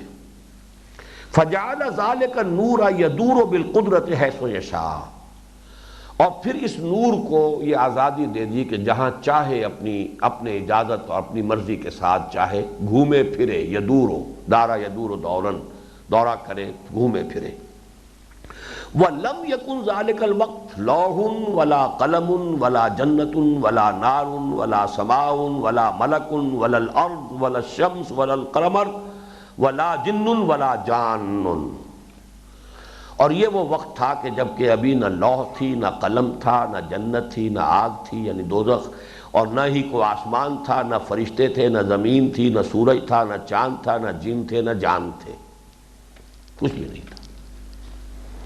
فلما اراد اللہ ان یخلق الخلق، اب جب اللہ نے ارادہ کیا کہ اب وہ تخلیق فرمائے پوری مخلوقات کو، قسم ذلک النور باربعۃ اجزاء، وہ جو نور تھا نور محمدی، اس کو ہمارے صوفیہ جو کہتے ہیں حقیقت محمدی کہتے ہیں کہ اولین شے جو اللہ نے پیدا کی ہے وہ حقیقت محمدی، نور محمدی، اور اس سے پھر ان کا کہنا یہ ہے کہ باقی تمام تخلیقات اس نور سے ہوئی ہیں، اور یہ ہے وہ جس کو میں کہہ رہا ہوں کہ ٹاپ کی بریلویت جو ہے آپ کے ہاں وہ یہی ہے۔ اس کے لیے یہ روایت اب یہ موضوعات میں سے ہے کیا ہے، میں اس کے اس فنی جو ہے معاملے کی طرف نہیں جا رہا، لیکن یہ کہ مصنف عبد الرزاق کی یہ ایک روایت موجود ہے، مرفوع ہے۔ پھر اللہ نے اس نور کو 4 حصوں میں تقسیم کیا، خلق من الجزء الاول القلم، اس کے پہلے جز سے قلم، اور یہ بعض روایات وہ جو کہ محدثین کے ہاں بھی مقبول ہیں اس میں آتا ہے کہ پہلی چیز جو اللہ نے پیدا کی وہ قلم پیدا کیا۔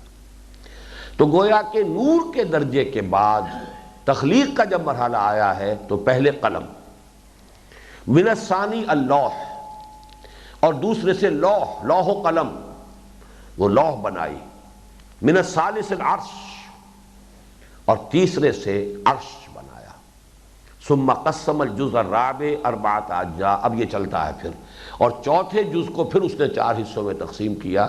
اب یہ پوری روایت جو ہے اس کتاب میں نہیں ہے، یہ ڈاکٹر میر ولی الدین کی کتاب ہے دی قرآنک صوفزم، اور اس کے اندر یہ روایت ہے۔ میں نے صرف یہ چاہا کہ اس روایت جس کا کہ میں نے یہاں حوالہ دیا ہے اس کی اگر کوئی ہے کوئی روایت کی شکل میں بھی ضعیف یا قوی یا موضوع یا جو بھی ہے تو وہ بھی آپ کے علم میں آ جائے، کیونکہ میں نے یہاں لکھا تھا کہ اس کی روایت ابھی تک میری دسترس وہاں تک نہیں ہو سکی۔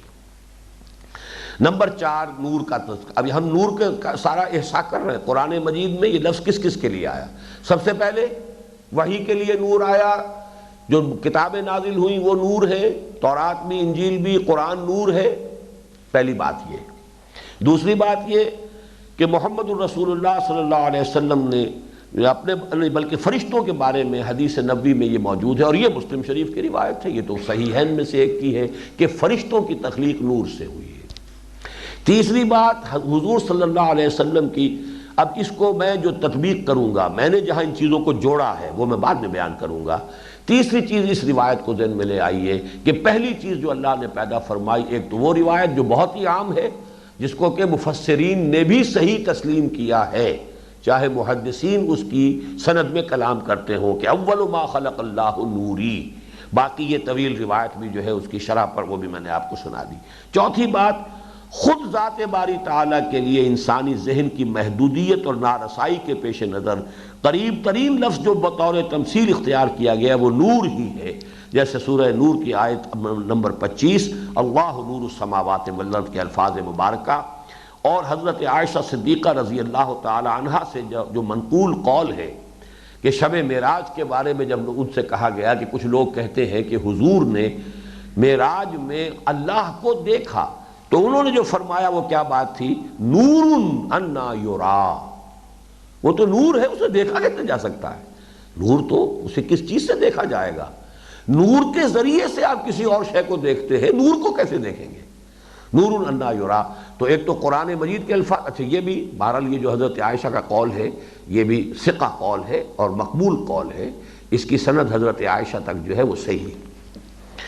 ان حقائق کے پیش نظر کیا یہ نتیجہ نکالنا بعید از قیاس یا دور کی کوڑی لانا ہے قرار دیا جا سکتا ہے کہ تخلیق کائنات کے ضمن میں اللہ تعالیٰ کے اولین کلمہ کن نے اپنے تنزل کے مرحلہ اول میں ایک نور بسیط کی صورت اختیار کی، اور اس سے اللہ تعالیٰ نے خلعت وجود عطا فرمایا ملائکہ اور ارواح انسانیہ کو، جن کی اصل نور ہے۔ ارواح انسانیہ بھی نور سے تخلیق پائیں، ملائکہ حدیث مرفوع موجود ہے اور حدیث صحیح ہے، صحیح مسلم کی، کہ نور سے پیدا کیے گئے، اور جو صاحب تشخص و شعور ہی نہیں، خود شعوری کی نعمت عظمیٰ سے بھی سرفراز ہیں۔ اور اس میں کون سے تعجب کی بات ہے کہ ان ملائکہ اور ارواح انسانیہ میں سب سے پہلے خلعت وجود سے سرفراز ہونے والی ہستی نور محمدی صلی اللہ علیہ وسلم یعنی روح محمدی ہی ہو، فداہ آباؤنا و امہاتنا۔ یہ تطبیق اب ہو رہی ہے کہ تنزل اول جو ہے اللہ کے کلمہ کن کا، میں نے جو بحث کی تنزل ذات باری تعالیٰ کی نہیں ہے، اللہ کے کلمہ کن کا تنزل ہے، ذات اپنی جگہ پر قائم۔ جیسے میں اگر کہتا ہوں کن تو میرا وجود اپنی جگہ پر مستقل بذات ہے، اس میں کوئی کمی نہیں ہوئی ہے، وجود کا تو قائم ہے۔ یہ کلمہ کن ہے، آخر اس میں انرجی ہے۔ یہ فضا کے اندر جو بھی اس نے لہریں پیدا کی ہیں وہ لہریں بہت بڑی طاقت رکھنے والی ہیں۔ ہمارے پاس اگر سینسیٹیو جو ہیں وہ موجود ہوں انسٹرومنٹس تو آج سے ہزاروں برس پہلے کی جو لہریں تھیں ان کو بھی کیپچر کیا جا سکتا ہے، کہیں نہ کہیں خلا کے اندر موجود ہیں آج بھی، انہیں آپ واپس لا سکتے ہیں۔ تو یہ میرا لفظ کن ہے جس نے کہ یہ ساری شکل اختیار کی ہے۔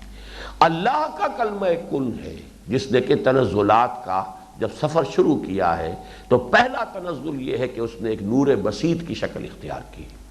اس میں دو الفاظ نوٹ کیجئے، نور بسیط و لطیف و خنک۔ اس نور میں حرارت نہیں تھی، یہ نور بسیط تھا، پھیلا ہوا، نہایت لطیف۔ اس نور سے پھر پیدا ہوئے ہیں اس مرحلے پر ملائکہ اور ارواح انسانیہ۔ اور ارواح انسانیہ میں اچھا ان ملائکہ میں بھی کون سی بات غلط ہو کہ ارواح کی پہلے ہوئی ہو ملائکہ کی بعد میں ہوئی ہو، اور ارواح انسانیہ میں سب سے پہلے روح محمدی کی تخلیق ہوئی ہو، یہ کوئی چیز نہ مستبعد ہے، نہ کوئی ہمارے عقیدے کو متزلزل کرنے والی ہے، نہ اس میں کسی درجے میں کوئی شرک کی آمیزش ہے کہ اول ما خلق اللہ نوری یعنی اول ما خلق اللہ روحی، سب سے پہلے اللہ نے آخر کوئی نہ کوئی شے تو پہلے پیدا کی ہے نا، سب سے پہلے جو شے اللہ نے پیدا کی وہ میری روح۔ یہاں تک تو میرے نزدیک نہ توحید میں کوئی رکھنا پڑتا ہے، البتہ آگے کی بات وہ پھر اس سے بحث ہوگی کہ وہ روایت کس پائے کی ہے، اس سے آگے کی باتیں کہ پھر اسی نور کے 4 حصے ہوئے، اس میں سے ایک سے قلم، ایک سے لوح، ایک سے یہ، ایک سے وہ بنا، یہ اصل میں پھر بات کی باتیں ہیں۔ لیکن یہ کہ اس حد تک جو معاملہ ہے وہ میرے نزدیک، کم سے کم میرے نزدیک قابل قبول ہے، کسی اور کو قبول ہو نہ ہو اس سے مجھے بحث نہیں۔ واضح رہے کہ قرآن حکیم جیسے نہ صرف شعور بلکہ شعور ذات کی حاصل ان دونوں انواع یعنی فرشتوں اور ارواح انسانیہ کو عالم امر سے متعلق قرار دیتا ہے، اسی طرح ان کے باہمی مخاطبہ و مکالمہ، روح جب روح سے مخاطب ہوگی، روح نبی روح محمدی اور روح القدس، ان دونوں کا مکالمہ ہے جس کا نام وحی ہے۔ وحی کیا ہے؟ حضرت جبرائیل حضور تک منتقل کر رہے ہیں، اور روح الامین روح القدس روح محمدی صلی اللہ علیہ وسلم، وحی در حقیقت وہ ان کانوں سے حضور نہیں سنتے تھے، وہ قلب سے سنتے تھے۔ اس کا تعلق سارا جو ہے وہ جو آج صبح ہم نے پڑھا تھا انسانی وجود کا وہ دوسرا حصہ، نزل بہ روح الامین علی قلبہ کا، وہ قلب پر براہ راست نازل ہوئی ہے، اس کا کوئی تعلق ان کانوں کے ساتھ نہیں ہے۔ اس حوالے سے یہ روح کا ہم کلام ہونا ہے روح کے ساتھ، روح محمدی صلی اللہ علیہ وسلم ہم کلام ہوئی ہے روح الامین سے، روح قدس سے، اس لیے وحی کو بھی روح کہا ہے، فرشتہ بھی روح، اور روح کے ساتھ عالم امر کا لفظ بھی اس کے اندر ایڈ ہو گیا، وحی بھی روح، وحی کی ریسیپینٹ بھی روح محمدی، وہی الفاظ چل رہے ہیں روح اور امر اور وہی نور کا لفظ، در حقیقت یہ سب کے سب ایک قبیل کی چیزیں ہیں۔ واضح رہے کہ قرآن حکیم جیسے نہ صرف شعور بلکہ شعور ذات کی حاصل ان دونوں انواع یعنی فرشتوں اور ارواح انسانیہ کو عالم امر سے متعلق قرار دیتا ہے۔ یہ ذرا الفاظ جو آئے ہیں اس کو نوٹ کیجئے، ایک ہے شعور کانشسنس، ایک ہے خود شعوری سیلف کانشسنس، اس زمین آسمان کا فرق ہے۔ کانشسنس تو حیوانات میں بھی ہے، سیلف کانشسنس شعور ذات، کتا بھی دیکھ رہا ہے میں بھی دیکھ رہا ہوں، لیکن کتا جب دیکھتا ہے اس کو یہ شعور نہیں ہوتا کہ میں دیکھ رہا ہوں، میں جب دیکھ رہا ہوں تو میں یہ شعور رکھتا ہوں کہ میں دیکھ رہا ہوں۔ یہ جو سیلف کا تصور ہے یہ صرف انسان کے ساتھ ہے، حیوانات میں شعور ہے، خود شعوری نہیں ہے، سیلف کانشسنس نہیں ہے، یہ ایکسکلوسیو انسان کا معاملہ ہے۔ اسی طرح سیلف کانشسنس جنات کی بھی ہے، اسی طرح سیلف کانشسنس ملائکہ کی بھی ہے۔ اس کل کائنات میں صرف 3 یہ مخلوقات ہیں جن کے اندر خود شعوری موجود ہے۔ فرشتہ بھی صاحب تشخص اور خود شعوری کی صلاحیت رکھنے والا موجود ہے، جن بھی صاحب تشخص اور خود شعوری کا حامل ہے، انسان بھی صاحب تشخص اور خود شعوری کا حامل ہے۔ اس لیے میں نے یہاں یہ کہا ہے کہ نہ صرف شعور بلکہ شعور ذات کی حامل ان دونوں انواع یعنی فرشتوں اور ارواح انسانیہ کو عالم امر سے متعلق قرار دیتا ہے، اسی طرح ان کے باہمی مخاطبہ و مکالمہ اور خود اللہ تعالیٰ کے ان دونوں سے خطاب و کلام کو بھی، جس کا نام وحی ہے، جس کا اصطلاحی نام وحی ہے، عالم امر سے متعلق قرار دیتا ہے۔ چنانچہ جب فرشتہ اللہ سے حاصل کرتا ہے تو بھی وحی ہوتی ہے، وہ اللہ وحی کرتا ہے تو فرشتوں میں ہلچل بچ جاتی ہے، اور پھر فرشتے ایک دوسرے سے، یہ تو حدیث ہے، صحیح حدیث ہے، ماذا قال آنفا، قرآن مجید میں ہے، قال الحق، تو وہ بھی اس کے لیے بھی لفظ وحی ہے۔ اس موضوع پر قرآن حکیم کا ذروہ سنام یعنی اہم ترین مقام سورہ شورى کی آیات 51 اور 52، ذرا ان توجہ سے سنیے اب۔ وَمَا كَانَ لِبَشَرٍ أَن يُكَلِّمَهُ اللَّهُ إِلَّا وَحْيًا أَوْ مِن وَرَاءِ حِجَابٍ او یرسل رسولا فیوحی بإذنہ ما یشاء انہ علی حکیم وکذالک اوحینا الیک روحا من امرنا، لفظ روح بھی آ گیا، امرنا بھی آ گیا، لفظ وحی بھی آ گیا، وکذالک اوحینا الیک روحا من امرنا ما کنت تدری ما الکتاب ولا الایمان ولیکن جعلناہ نورا نہدی بہ من نشاء من عبادنا۔ یہ چاروں الفاظ جن پر میں نے بحث کی ہے اتنی دیر میں، چاروں اس ایک آیت میں جمع ہیں۔ وَكَذَلِكَ أَرْسَلْنَا أَوْحَيْنَا إِلَيْكَ رُوحًا مِّنْ أَمْرِنَا مَا كُنْتَ تَدْرِي مَا الْكِتَابُ وَلَا الْإِيمَانُ وَلَكِنْ جَعَلْنَاهُ نُورًا نَهْدِي بِهِ مَن نَّشَاءُ مِنْ عِبَادِنَا وَإِنَّكَ لَتَهْدِي إِلَىٰ صِرَاطٍ مُّسْتَقِيمٍ۔ اور کسی بشر کی بھی یہ شان نہیں ہے کہ اللہ اس سے کلام کرے مگر وحی کے ذریعے یا پردے کی اوٹ سے یا بھیجے کسی فرشتے کو، پس وہ وحی کر دے اس کے اذن سے جو وہ چاہے۔ وہ بڑا ہی عالی مقام اور بڑا ہی حکیم ہے۔ اور اسی طرح ہم نے تمہاری طرف بھی وحی کی ہے ایک روح اپنے امر میں سے، نہ تم یہ جانتے تھے کہ کتاب کیا ہے اور نہ یہ جانتے تھے کہ ایمان کیا ہے، لیکن ہم نے اس کو ایک نور بنا دیا جس سے ہم ہدایت دیتے ہیں اپنے بندوں میں سے جس کو چاہتے ہیں، اور بے شک تم ایک سیدھی راہ کی طرف رہنمائی کرنے والے ہو۔ ان آیات مبارکہ میں روح، امر، وحی اور نور کے الفاظ مبارکہ جو ہماری اس پوری بحث کا مبنا و مدار ہے، جس شان سے وارد ہوئے ہیں، اس کی کوئی دوسری مثال اغلباً خود قرآن میں بھی موجود نہیں، واللہ عالم۔ یہی وجہ ہے کہ ہم نے ان 2 آیات کو اس موضوع پر قرآن حکیم کا ذروہ سنام قرار دیا ہے۔ اب آئیے جو بحث کی تکملہ ہے، اس کو صاف کیجئے بھائی۔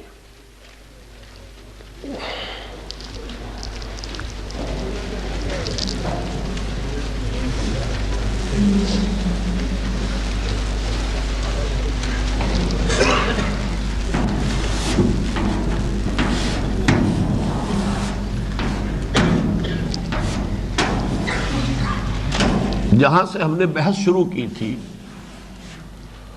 ذات باری واجب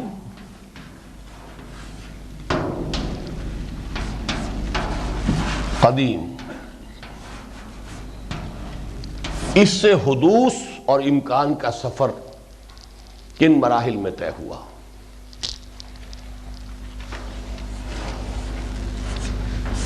صدور کلمہ کن، یہ صدور کا لفظ لا رہا ہوں میں اب۔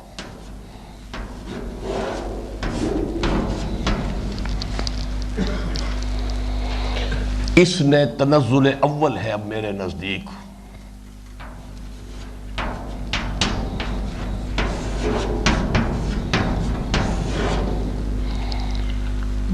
بسیط، لطیف اور خنک نور،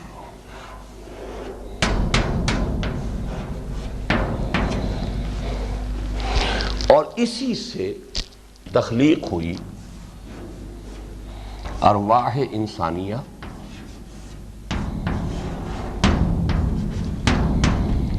اور ملائکہ بھی۔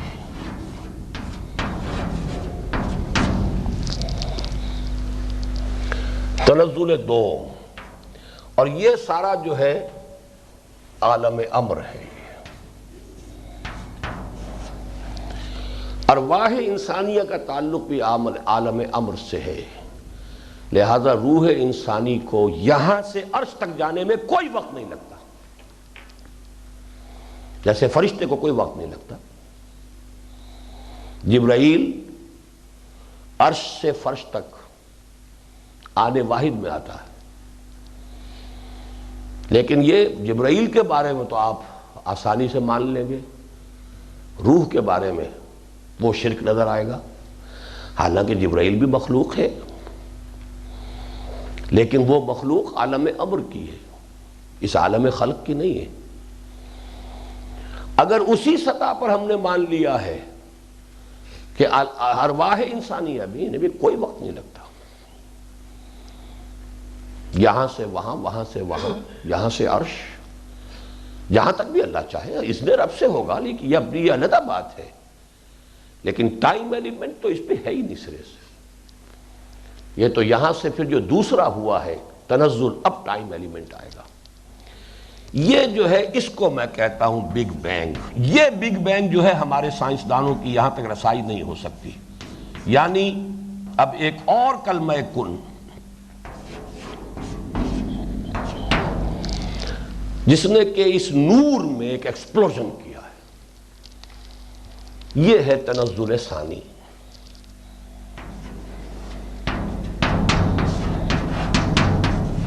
جس سے ناری کرے وجود میں آئے ہیں۔ آج آپ اگر پڑھیں گے، آپ یہ فرسٹ 3 منٹس ایک کتاب لکھی ہے ایک سائنسدان نے، اس کی جو وہ ایکسپلوژن ہوا ہے، اس کے نتیجے میں جو کرہ، آتشی کرہ وجود میں آیا ہے، بلینز نہیں ٹریلینز ڈگری سینٹی گریڈ کی ہیٹ تھی اس کی،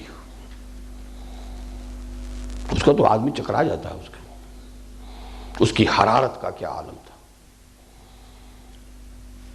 اس نار سے اس سطح پر مخلوق پیدا ہوئی ہے جنات۔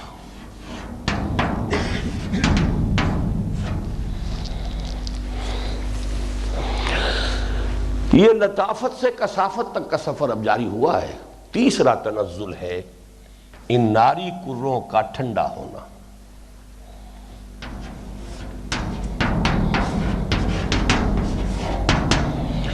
جس سے خاک، آب اور باد وجود میں آئے۔ وہی نا، اب دیکھیے یہ ساری چیزیں وہ کہ ان کا تعلق اب سائنس سے ہے۔ لطافت سے کثافت کا سفر، لطیف وجود لطیف کثیف کی طرف کنڈنس ہوتا جا رہا ہے۔ وہی کرے ٹھنڈے ہوئے تو اس میں سے بخارات نکلے، ہے اسی میں سے، کہیں اور سے باہر نہیں اب آ رہا۔ وہی بخارات اوپر جا کر کنڈنس ہوئے، اسی کے اندر وہ ہوا بھی رہ گئی، اور اسی کے آکسیجن اور ہائیڈروجن سے کوئی اللہ تعالیٰ کا پھر کوئی لفظ کن ہو سکتا ہے، یا جیسے بھی ہو، جیسے کہ کوئی فزیکل ایک ایونٹس کی چین ہے چل پڑی ہے۔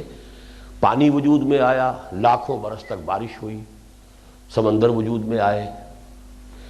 یہاں سے اب تنزل کا سفر ختم ہو گیا، یہاں سے اب ارتقاء کا سفر شروع ہوا ہے۔ یہ ہے وہ چیز کہ جو ہمارے اس دور کے فلاسفہ کے وہم اور گمان سے بہت دور تھی۔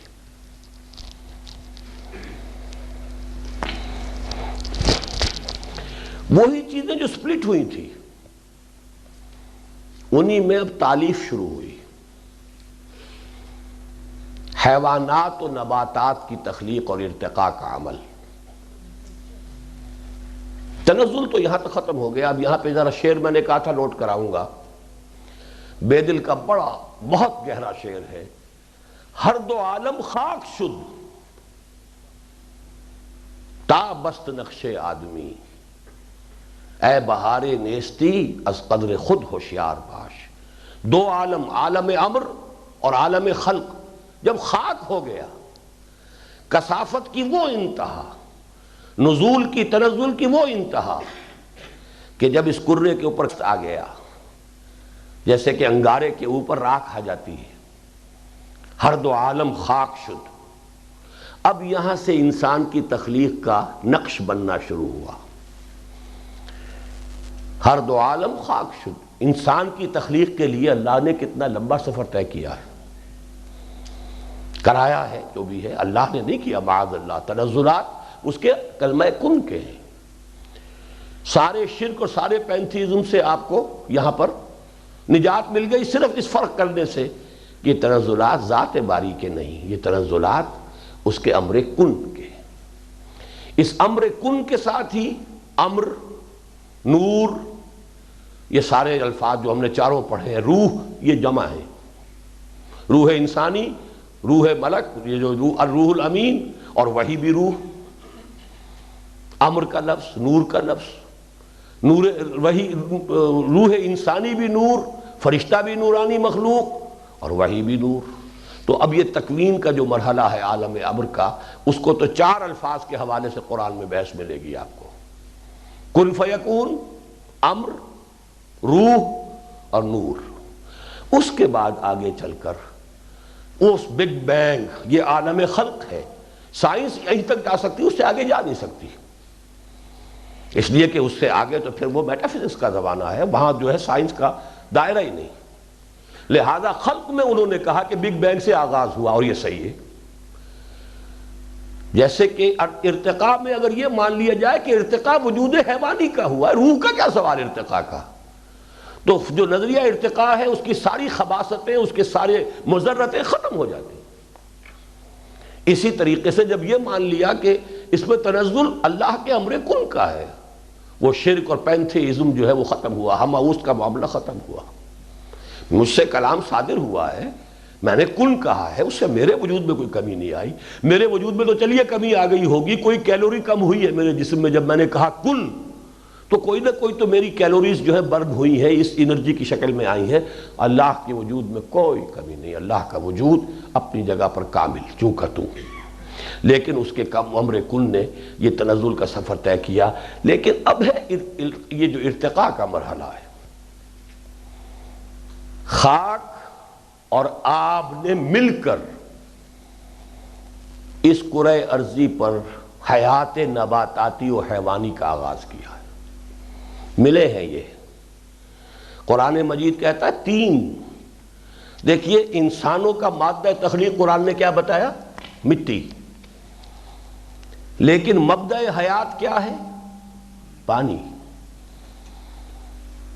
ان دونوں کے جڑنے سے وہ تراب تین بنا ہے۔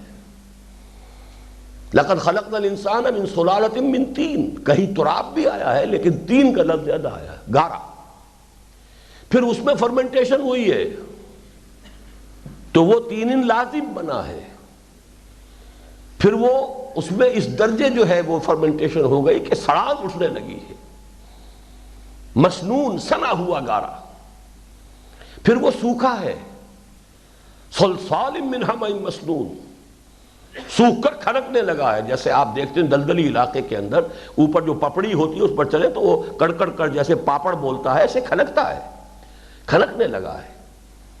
من صلصال کالفخار، 6 الفاظ قرآن استعمال کر رہا ہے، کیوں کر رہا ہے؟ ساری حکمت اس میں مضمر ہے، سارا اس کے اندر سارا جو قرآن مجید کی ہدایت ہے حکمت والی وہ اس میں ہے۔ ایک عام آدمی پڑھ جائے ٹھیک ہے، کہیں یہ کہہ دیا کہیں وہ کہہ دیا، کیا فرق پڑتا ہے، مٹی سے بنایا ٹھیک ہے، اس کی حد تک یہ بات صحیح ہے، بالکل صحیح ہے، کافی ہے، اسے یہ پتا رہے، یہ مانتا رہے کہ مجھے اللہ نے بنایا، بس کافی ہے، اس کی ہدایت اس کے عمل کی درستی کے لیے یہ کافی ہے، اللہ نے بنایا، اللہ کی طرف لوٹ کر جانا ہے، کافی ہے۔ لیکن یہ کہ یہ کیوں 6 الفاظ، why taxing the mind of the people؟ تراب سے پیدا کیا، تین سے پیدا کیا، تین لازم سے پیدا کیا، حمأ مسنون سے پیدا کیا، پھر وہ حمأ مسنون صلصال بنی ہے، صلصال من حمأ مسنون، پھر وہ صلصال کالفخار۔ یہ تمام تعبیرات کس لیے؟ یہ وہ ارتقاء کے عمل کو ظاہر کر رہی ہیں۔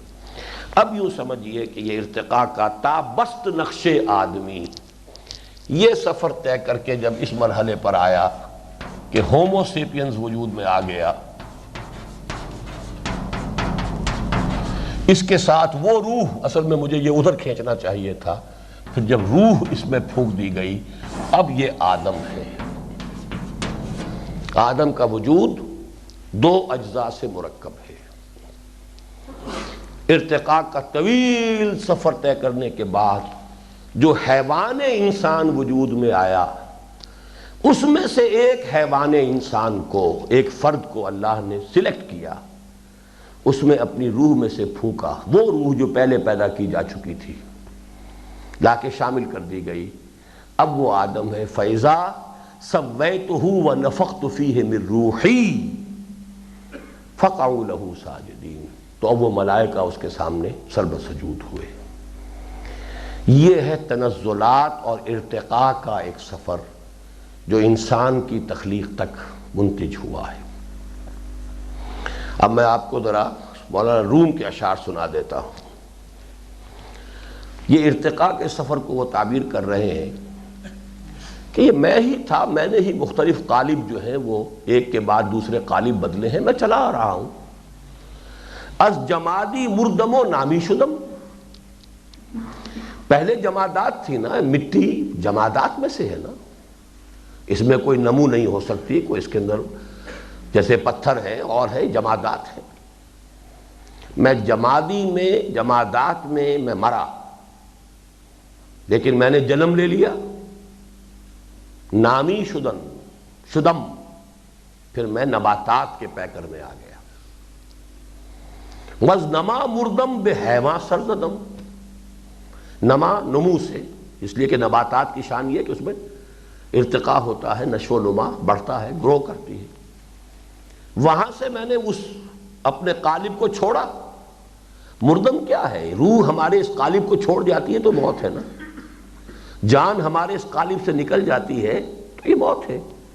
تو گویا کہ جمادات کیا ایک قالب میرا تھا، میں اس میں سے نکلا، اس کو میں نے چھوڑا، نباتات کی شکل اختیار کی، نباتات کے قالب کو میں نے ترک کیا، بے حیوان سرزدم، پھر حیوانیت اس عالم حیوانات میں آ گیا۔ مردم از حیوانی و آدم شدم، اب وہ حیوانیت سے پھر میں نے ایک چھلانگ لگائی، میں آدم بن گیا۔ اب اصل جو ہے کہاں یہ لے کے جانا چاہ رہے ہیں، پس چہ ترسم کہ ز مردن کم شوم، مجھے کیا اندیشہ کہ میں مرنے سے کم ہو جاؤں گا، میں نے ایک موت کے بعد دوسری موت، تیسری بار، میں تو ترقی کرتا ہوا آ رہا ہوں، ارتقاء کرتا ہوا آ رہا ہوں، جمادات سے نباتات، نباتات سے حیوانات، حیوانات سے انسان، تو میں تو ترقی کر رہا ہوں۔ پس چہ ترسم، میں کیا اندیشہ رکھوں کہ ز مردن کم شوم، کہ مرنے سے میں کم ہو جاؤں گا، میرے اندر کوئی کمی آ جائے گی، مرنے کے بعد کیا ہوگا، یا یہ کہ اس انسانیت سے آگے منزل کیا ہوگی۔ حملہ دیگر بمیرم از بشر، پس بر آرم از ملائک بالوں پر، اس آدم سے ایک جست لگاؤں گا، ایک چھلانگ لگاؤں گا تو ملائکہ کی فہرست میں آ جاؤں گا۔ بار دیگر از ملک پر شوم، اور پھر ایک مرتبہ اور یہ جو ملائکہ کا جو مرحلہ ہے اس سے پھر جب میں ایک زقند لگاؤں گا، پرا ہوں گا، اڑوں گا، آنچ از وہم ناید آن شوم، پھر میں وہ ہو جاؤں گا کہ جو کسی خیال میں آ ہی نہیں سکتا، یعنی جہاں سے میں چلا تھا وہیں پہنچ جاؤں گا۔ انا للہ و انا الیہ راجعون، یہ مولانا روم۔ اب اس کا پہلا حصہ تو اس اعتبار سے بہت نوٹ وردی ہے کہ اگر کوئی یہ خیال کرتا ہے کہ یہ ارتقاء جو ہے ڈارون کا نظریہ ہے تو کس قدر احمقانہ خیال ہے، کتنی صدیوں پیشتر یہ سارا تصور جو ہے مولانا روم دے رہے ہیں۔ بلکہ ایک مسلمان جو سائنسدان تھا خاص طور پر، وہ تو اس طرح، یہ تو خیر صوفی ہیں، انہوں نے تو اور زقندیں لگائی ہیں اور چھلانگیں لگائی ہیں، لیکن یہ کہ وہ سائنسدان ابن مسکوہ ہے کہ جس نے یہ ارتقاء کا پورا فلسفہ سب سے پہلے پیش کیا ہے۔ یہ دوسری بات ہے کہ ان کے لیے وہ اتنے وسائل و ذرائع نہیں تھے، فیکٹس اینڈ فگرز، ڈیٹا۔ اب ڈارون نے جیسے ایک جہاز لیا اور اوپر سے سفر کیا اور دنیا کے جزیروں کے اندر گھوما پھرا، اور اس نے انسیکٹس اور یہ اور وہ ان کو جمع کیا، جمع کر کے ان کی گریڈیشن کی، یہ کام تو بہرحال نہیں ہوا، لیکن اس سے پہلے عقل انسانی نے تو یہ سارے کے سارے مراحل طے کیے ہوئے ہیں۔ از جمادی مردم و نامی شدم، از نما مردم بہیواں سرزدم، مردمز حیوانی و آدم شدم، پس چه ترسم کہ ز مردن کم شوم، میرے لیے تو کوئی خطرہ ہی نہیں۔ بہرحال تخلیق کے یہ مراحل ذہن میں رکھیں تو سارا مسئلہ کھل کر سامنے آ جاتا ہے۔ تنزلات صحیح، اور سائنس نے ان تنزلات کے اب یہ 3 مرحلے طے کر دیے۔ ایک مرحلہ وہ ہے جو ان کے سمجھ میں آنے والا نہیں ہے، اسی لیے میں نے تفصیل سے بحث کی ہے یہ کلمہ کن، تکوین، ایجاد، ابداع، اس مرحلے پر یہ امر اور روح اور نور، یہ ہمارے فزیکل سائنسز کی جو رسائی ہے اس کے دائرے سے، اس کے حد سے باہر کی چیزیں ہیں۔ اس کے بعد جیسا کہ میں نے عرض کیا، پھر یہ جو بگ بینگ سے شروع ہو کر وہ آتشی کرے، یہ میرے نزدیک تنزل ثانی ہے۔ اس مرحلے پر جو صاحب شعور مخلوق اللہ نے پیدا کی ہے وہ جنات ہیں۔ اس سے نیچے اتریے، اب خاک ٹھنڈی ہو گئی، خاک و باد و آب، اب اس دور کی مخلوق یہاں سے ارتقاء کا عمل شروع ہوا۔ Uni cellular organism, amoeba, algae, یہ نباتات، آج کی سائنس یہ بتاتی ہے یہ 2 چیزیں نہیں ہیں بلکہ یہ ایک ہی حقیقت ہے۔ فرق کیا ہے ان دونوں میں؟ ایک وہ ہے کہ جس کی جڑ زمین میں ٹکی ہوئی ہے، اور ایک موبائل ہے، اور کوئی فرق نہیں۔ حیوانات میں، نباتات میں کوئی فرق نہیں، پورا کا پورا بایولوجیکل لاز ایک ہی ہیں جو گورن کرتے ہیں دونوں کو۔ بہت سے ایسے پلانٹس ہیں جن میں نر اور مادہ کی تقسیم بھی موجود ہے، اور بہت سے حیوانات لوور سطح پر وہ ہیں کہ جن میں نر اور مادہ کی کوئی تقسیم نہیں ہے۔ تو اس حوالے سے بلکہ وہ تو 2 حصوں میں تقسیم ہو جاتا ہے، یہی ریپروڈکشن ہے، 1 کے 2، 2 کے 4، 4 کے 8، 8 کے 16، وہ اس طریقے سے بائی ڈویژن جو ہے ان کی ریپروڈکشن ہو رہی ہے۔ لیکن یہ کہ رفتہ رفتہ پھر سیکس جو ہے اس میں اپیئر ہوا۔ پہلے جو ہے وہ ایسے بھی ہیں کہ جو ہرمیفروڈائٹ، جس میں کہ ایک ہی اینیمل میں دونوں سیکس موجود ہیں، میل بھی اور فیمیل بھی، جو راؤنڈ ورم جو ہے ہرمیفروڈائٹ ہے۔ اس کے بعد علیحدہ ہوئے، اور یہی تعبیر کی ہے ڈاکٹر رفیع الدین صاحب نے، یہ جو آیت قرآنی ہے کہ خلقکم من نفس واحدۃ وخلق منہا زوجہا، اور مولانا اصلاحی کو بھی جب میں نے وہ کتاب پڑھنے کو دی تھی قرآن اور علم جدید، تو انہوں نے مانا، اور اپنی تفسیر میں انہوں نے ایک فٹ نوٹ میں یہ تسلیم کر رکھا ہے کہ اس آیت کی صحیح ترین تعبیر جس پر دل ٹھکا ہے وہ ہے جو ڈاکٹر رفیع الدین نے پیش کی، کہ سفر ارتقاء کے دوران شروع میں سیکس نہیں تھا، پھر اسی کے اندر سے سیکس برآمد ہوا، زوجہا، اس سے زوج، یہ نہیں کہ آدم سے اس کا جوڑا ہوا بنایا ہے، یہ نہیں ہے، بلکہ یہ کہ من نفس واحدۃ، قرآن میں کہیں نہیں ہے کہ آدم سے بنایا، جہاں بھی کہیں آتا ہے نفس سے بنایا اس کا جوڑا۔ تو نفس سے جو ایک تھی جان، جس نے تمہیں بنایا ایک جان سے، اور اسی جان سے اس کا جوڑا بنایا، اس کی تعبیر وہ ہے صحیح کہ جو ڈاکٹر رفیع الدین صاحب نے کی جدید سائنس کی روشنی میں۔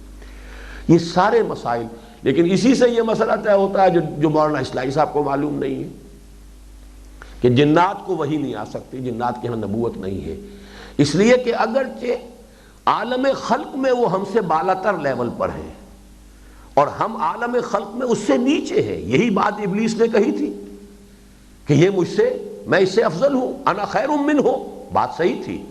اگر انسان کا صرف عالم خلق والا حصہ آپ کے سامنے ہوگا تو جنات سے انفیریئر ہے، نیچے ہے، تنزل ہے، لیکن انسان صرف عالم خلق کی شے نہیں ہے، اس میں وہ عالم امر کی شے جو ہے وہ روح بھی شامل ہے، یہ ہے کہ جو اس کے مسجود ملائک ہونے کی بنیاد ہے۔ اگر یہ نہیں ہے وہی ہو ہی نہیں سکتی، وہی صرف انسان کو ہو سکی اس لیے کہ اس میں روح ہے، اس لیے کہ وہی، فرشتہ اور روح انسانی، یہ تینوں عالم امر کی شے ہیں، تینوں کے لیے نور کا لفظ آیا، تینوں کے لیے امر کا لفظ آیا۔ یہ ساری بحث، نہ معلوم کتنے مسائل ہیں جو اس سے حل ہوتے ہیں، اور یہ مسئلے سامنے نہیں ہیں تو کیسی بڑی بڑی ٹھوکریں کھاتا انسان۔ اصلاحی صاحب یہ کہتے ہیں کہ یہ بات ہی غلط ہے، یہ خام خواہ جو ہے پھیل گئی ہے بات کہ جنات میں نبی نہیں، کیوں نہیں؟ حالانکہ امت کا اجماعی عقیدہ ہے کہ جنات میں نبوت نہیں ہے۔ اچھا، قرآن سے میں کہتا ہوں کہ اتنی آنکھ بند ہو جاتی ہے کبھی، قرآن مجید میں کیوں تذکرہ ہو رہا ہے جنات نے؟ کہا کتاب ایک ایسی ہے جو موسیٰ کے بعد نازل ہوئی ہے، وہ پہلے بھی واقف تھے تو تورات سے واقف تھے، اور اب بھی واقف ہوئے ہیں تو ایک کتاب نازل ہوئی ہے، انا سمعنا قرآنا عجبا یہدی الی الرشد فآمنا بہ۔ کسی اور کتاب کا، کسی نبی کا کوئی تذکرہ تو کرتے نا، لیکن یہ کہ بہرحال وہ ایک بات، لیکن ٹھوکر کیوں کھائی ہے؟ اس لیے میں اسے منطقی طور پر جانتا ہوں، یقین کے ساتھ جانتا ہوں، جب میرے سامنے یہ تخلیق کے مراحل ہیں، جنات کو وہی ہو ہی نہیں سکتی، وہ ریسیپینٹ ہی نہیں ان کے پاس۔ بھائی چاہے آپ جو ہے وہ وائرلیس ہو، لیکن وائرلیس کو ریسیو کرنے والا سیٹ تو ہونا چاہیے، درمیان میں تار ہو یا نہ ہو، سیٹ تو چاہیے آپ کو۔ وہ سیٹ ہی نہیں ہوگی، وہ تو وہ روح اگر ہوگی تو وہی کو ریسیو کیا جا سکتا، روح ہے ہی نہیں۔ یہ ڈول جو شخصیت ہے انسان کی کہ وہ عالم خلق، اور اسی کی میں سمجھتا ہوں کہ تعبیر ہے جو قرآن کہتا ہے کہ اللہ کہتا ہے میں نے اسے اپنے دونوں ہاتھوں سے بنایا۔ دونوں ہاتھ اللہ کے، یہ دو خلق، دو عالم ہیں، عالم خلق، عالم امر۔ ایک ہی وجود ہے کہ جس میں یہ دونوں عالم جمع ہیں۔ یا تو دونوں عالموں کا مبدا ایک ہے اللہ کی ذات، اللہ کی ذات سے لفظ کن برآمد ہوا، لفظ کن ہی کی سارا یہ کھیل ہے۔ تو امر اور خلق اللہ کی ذات میں جمع ہے، الا لہ الخلق والامر، یا صرف انسان ہے جس کا ایک حصہ جو ہے اس کے وجود کا وہ عالم خلق سے متعلق ہے، اور وہ ہے اس کا یہ حیوانی وجود جو کہ ارتقاء کے مراحل سے گزر کر یہاں آیا ہے، اور دوسرا حصہ وہ جو عالم امر سے متعلق ہے۔ دونوں جو ہے اس میں جمع ہو گئے، جو آج ہم نے پڑھا اتصال بے تکیف بے قیاس، کیسے یہ دونوں جو وجود ہے اس طرح آپس میں پیوست ہیں۔ یہ ساری میٹا فزکس جو ہے قرآن مجید کی، وہ ان حقائق کو سامنے رکھیے تو ایسے ایسے عقدے حل ہوتے چلے جاتے ہیں، تمام چیزیں جو روشن نظر آتی ہیں۔ ایک صاحب نے ایک دفعہ ایک مثال دی تھی، ایک خاص کتاب، ایک تفسیر پڑھ کر انہوں نے کہا کہ مجھے ایسے محسوس ہوا جیسے کہ زندگی میں ایک مرتبہ پہلے یہ تجربہ ہوا تھا کہ ان کی بینائی خراب ہو گئی تھی، انہیں احساس نہیں تھا کہ مجھے اینک کی ضرورت ہے۔ اچانک جب پھر اینک صحیح نمبر کی لگی تو انہیں محسوس جیسے ایک دم چاندنا ہو گیا، مجھے ایک دم روشنی نظر آئی۔ تو واقعہ یہ ہے کہ اگر یہ سارے حقائق کونیہ سامنے ہوں تو پورے قرآن مجید میں آپ کو روشنی نظر آئے گی کہ اس کے تمام پہلو جو ہے گویا کہ روشن منور اجاگر ہو گئے، کہ ایک ایک لفظ آیا ہے تو کسی وجہ سے آیا ہے، ہر لفظ جو ہے سلیکشن آف ورڈز، یہ تمام الفاظ جو آئے ہیں وہ حکمت کے اوپر مبنی ہے۔ یہ ساری بات تھی کہ جو آج کی اس بحث کو تو ہم یہاں ختم کر رہے ہیں، اب کل کے بارے میں پھر صبح ہی جو ہے طے کریں گے کہ کیا کرنا ہے۔ اللہم رب زدنا علما، آمین یا رب العالمین۔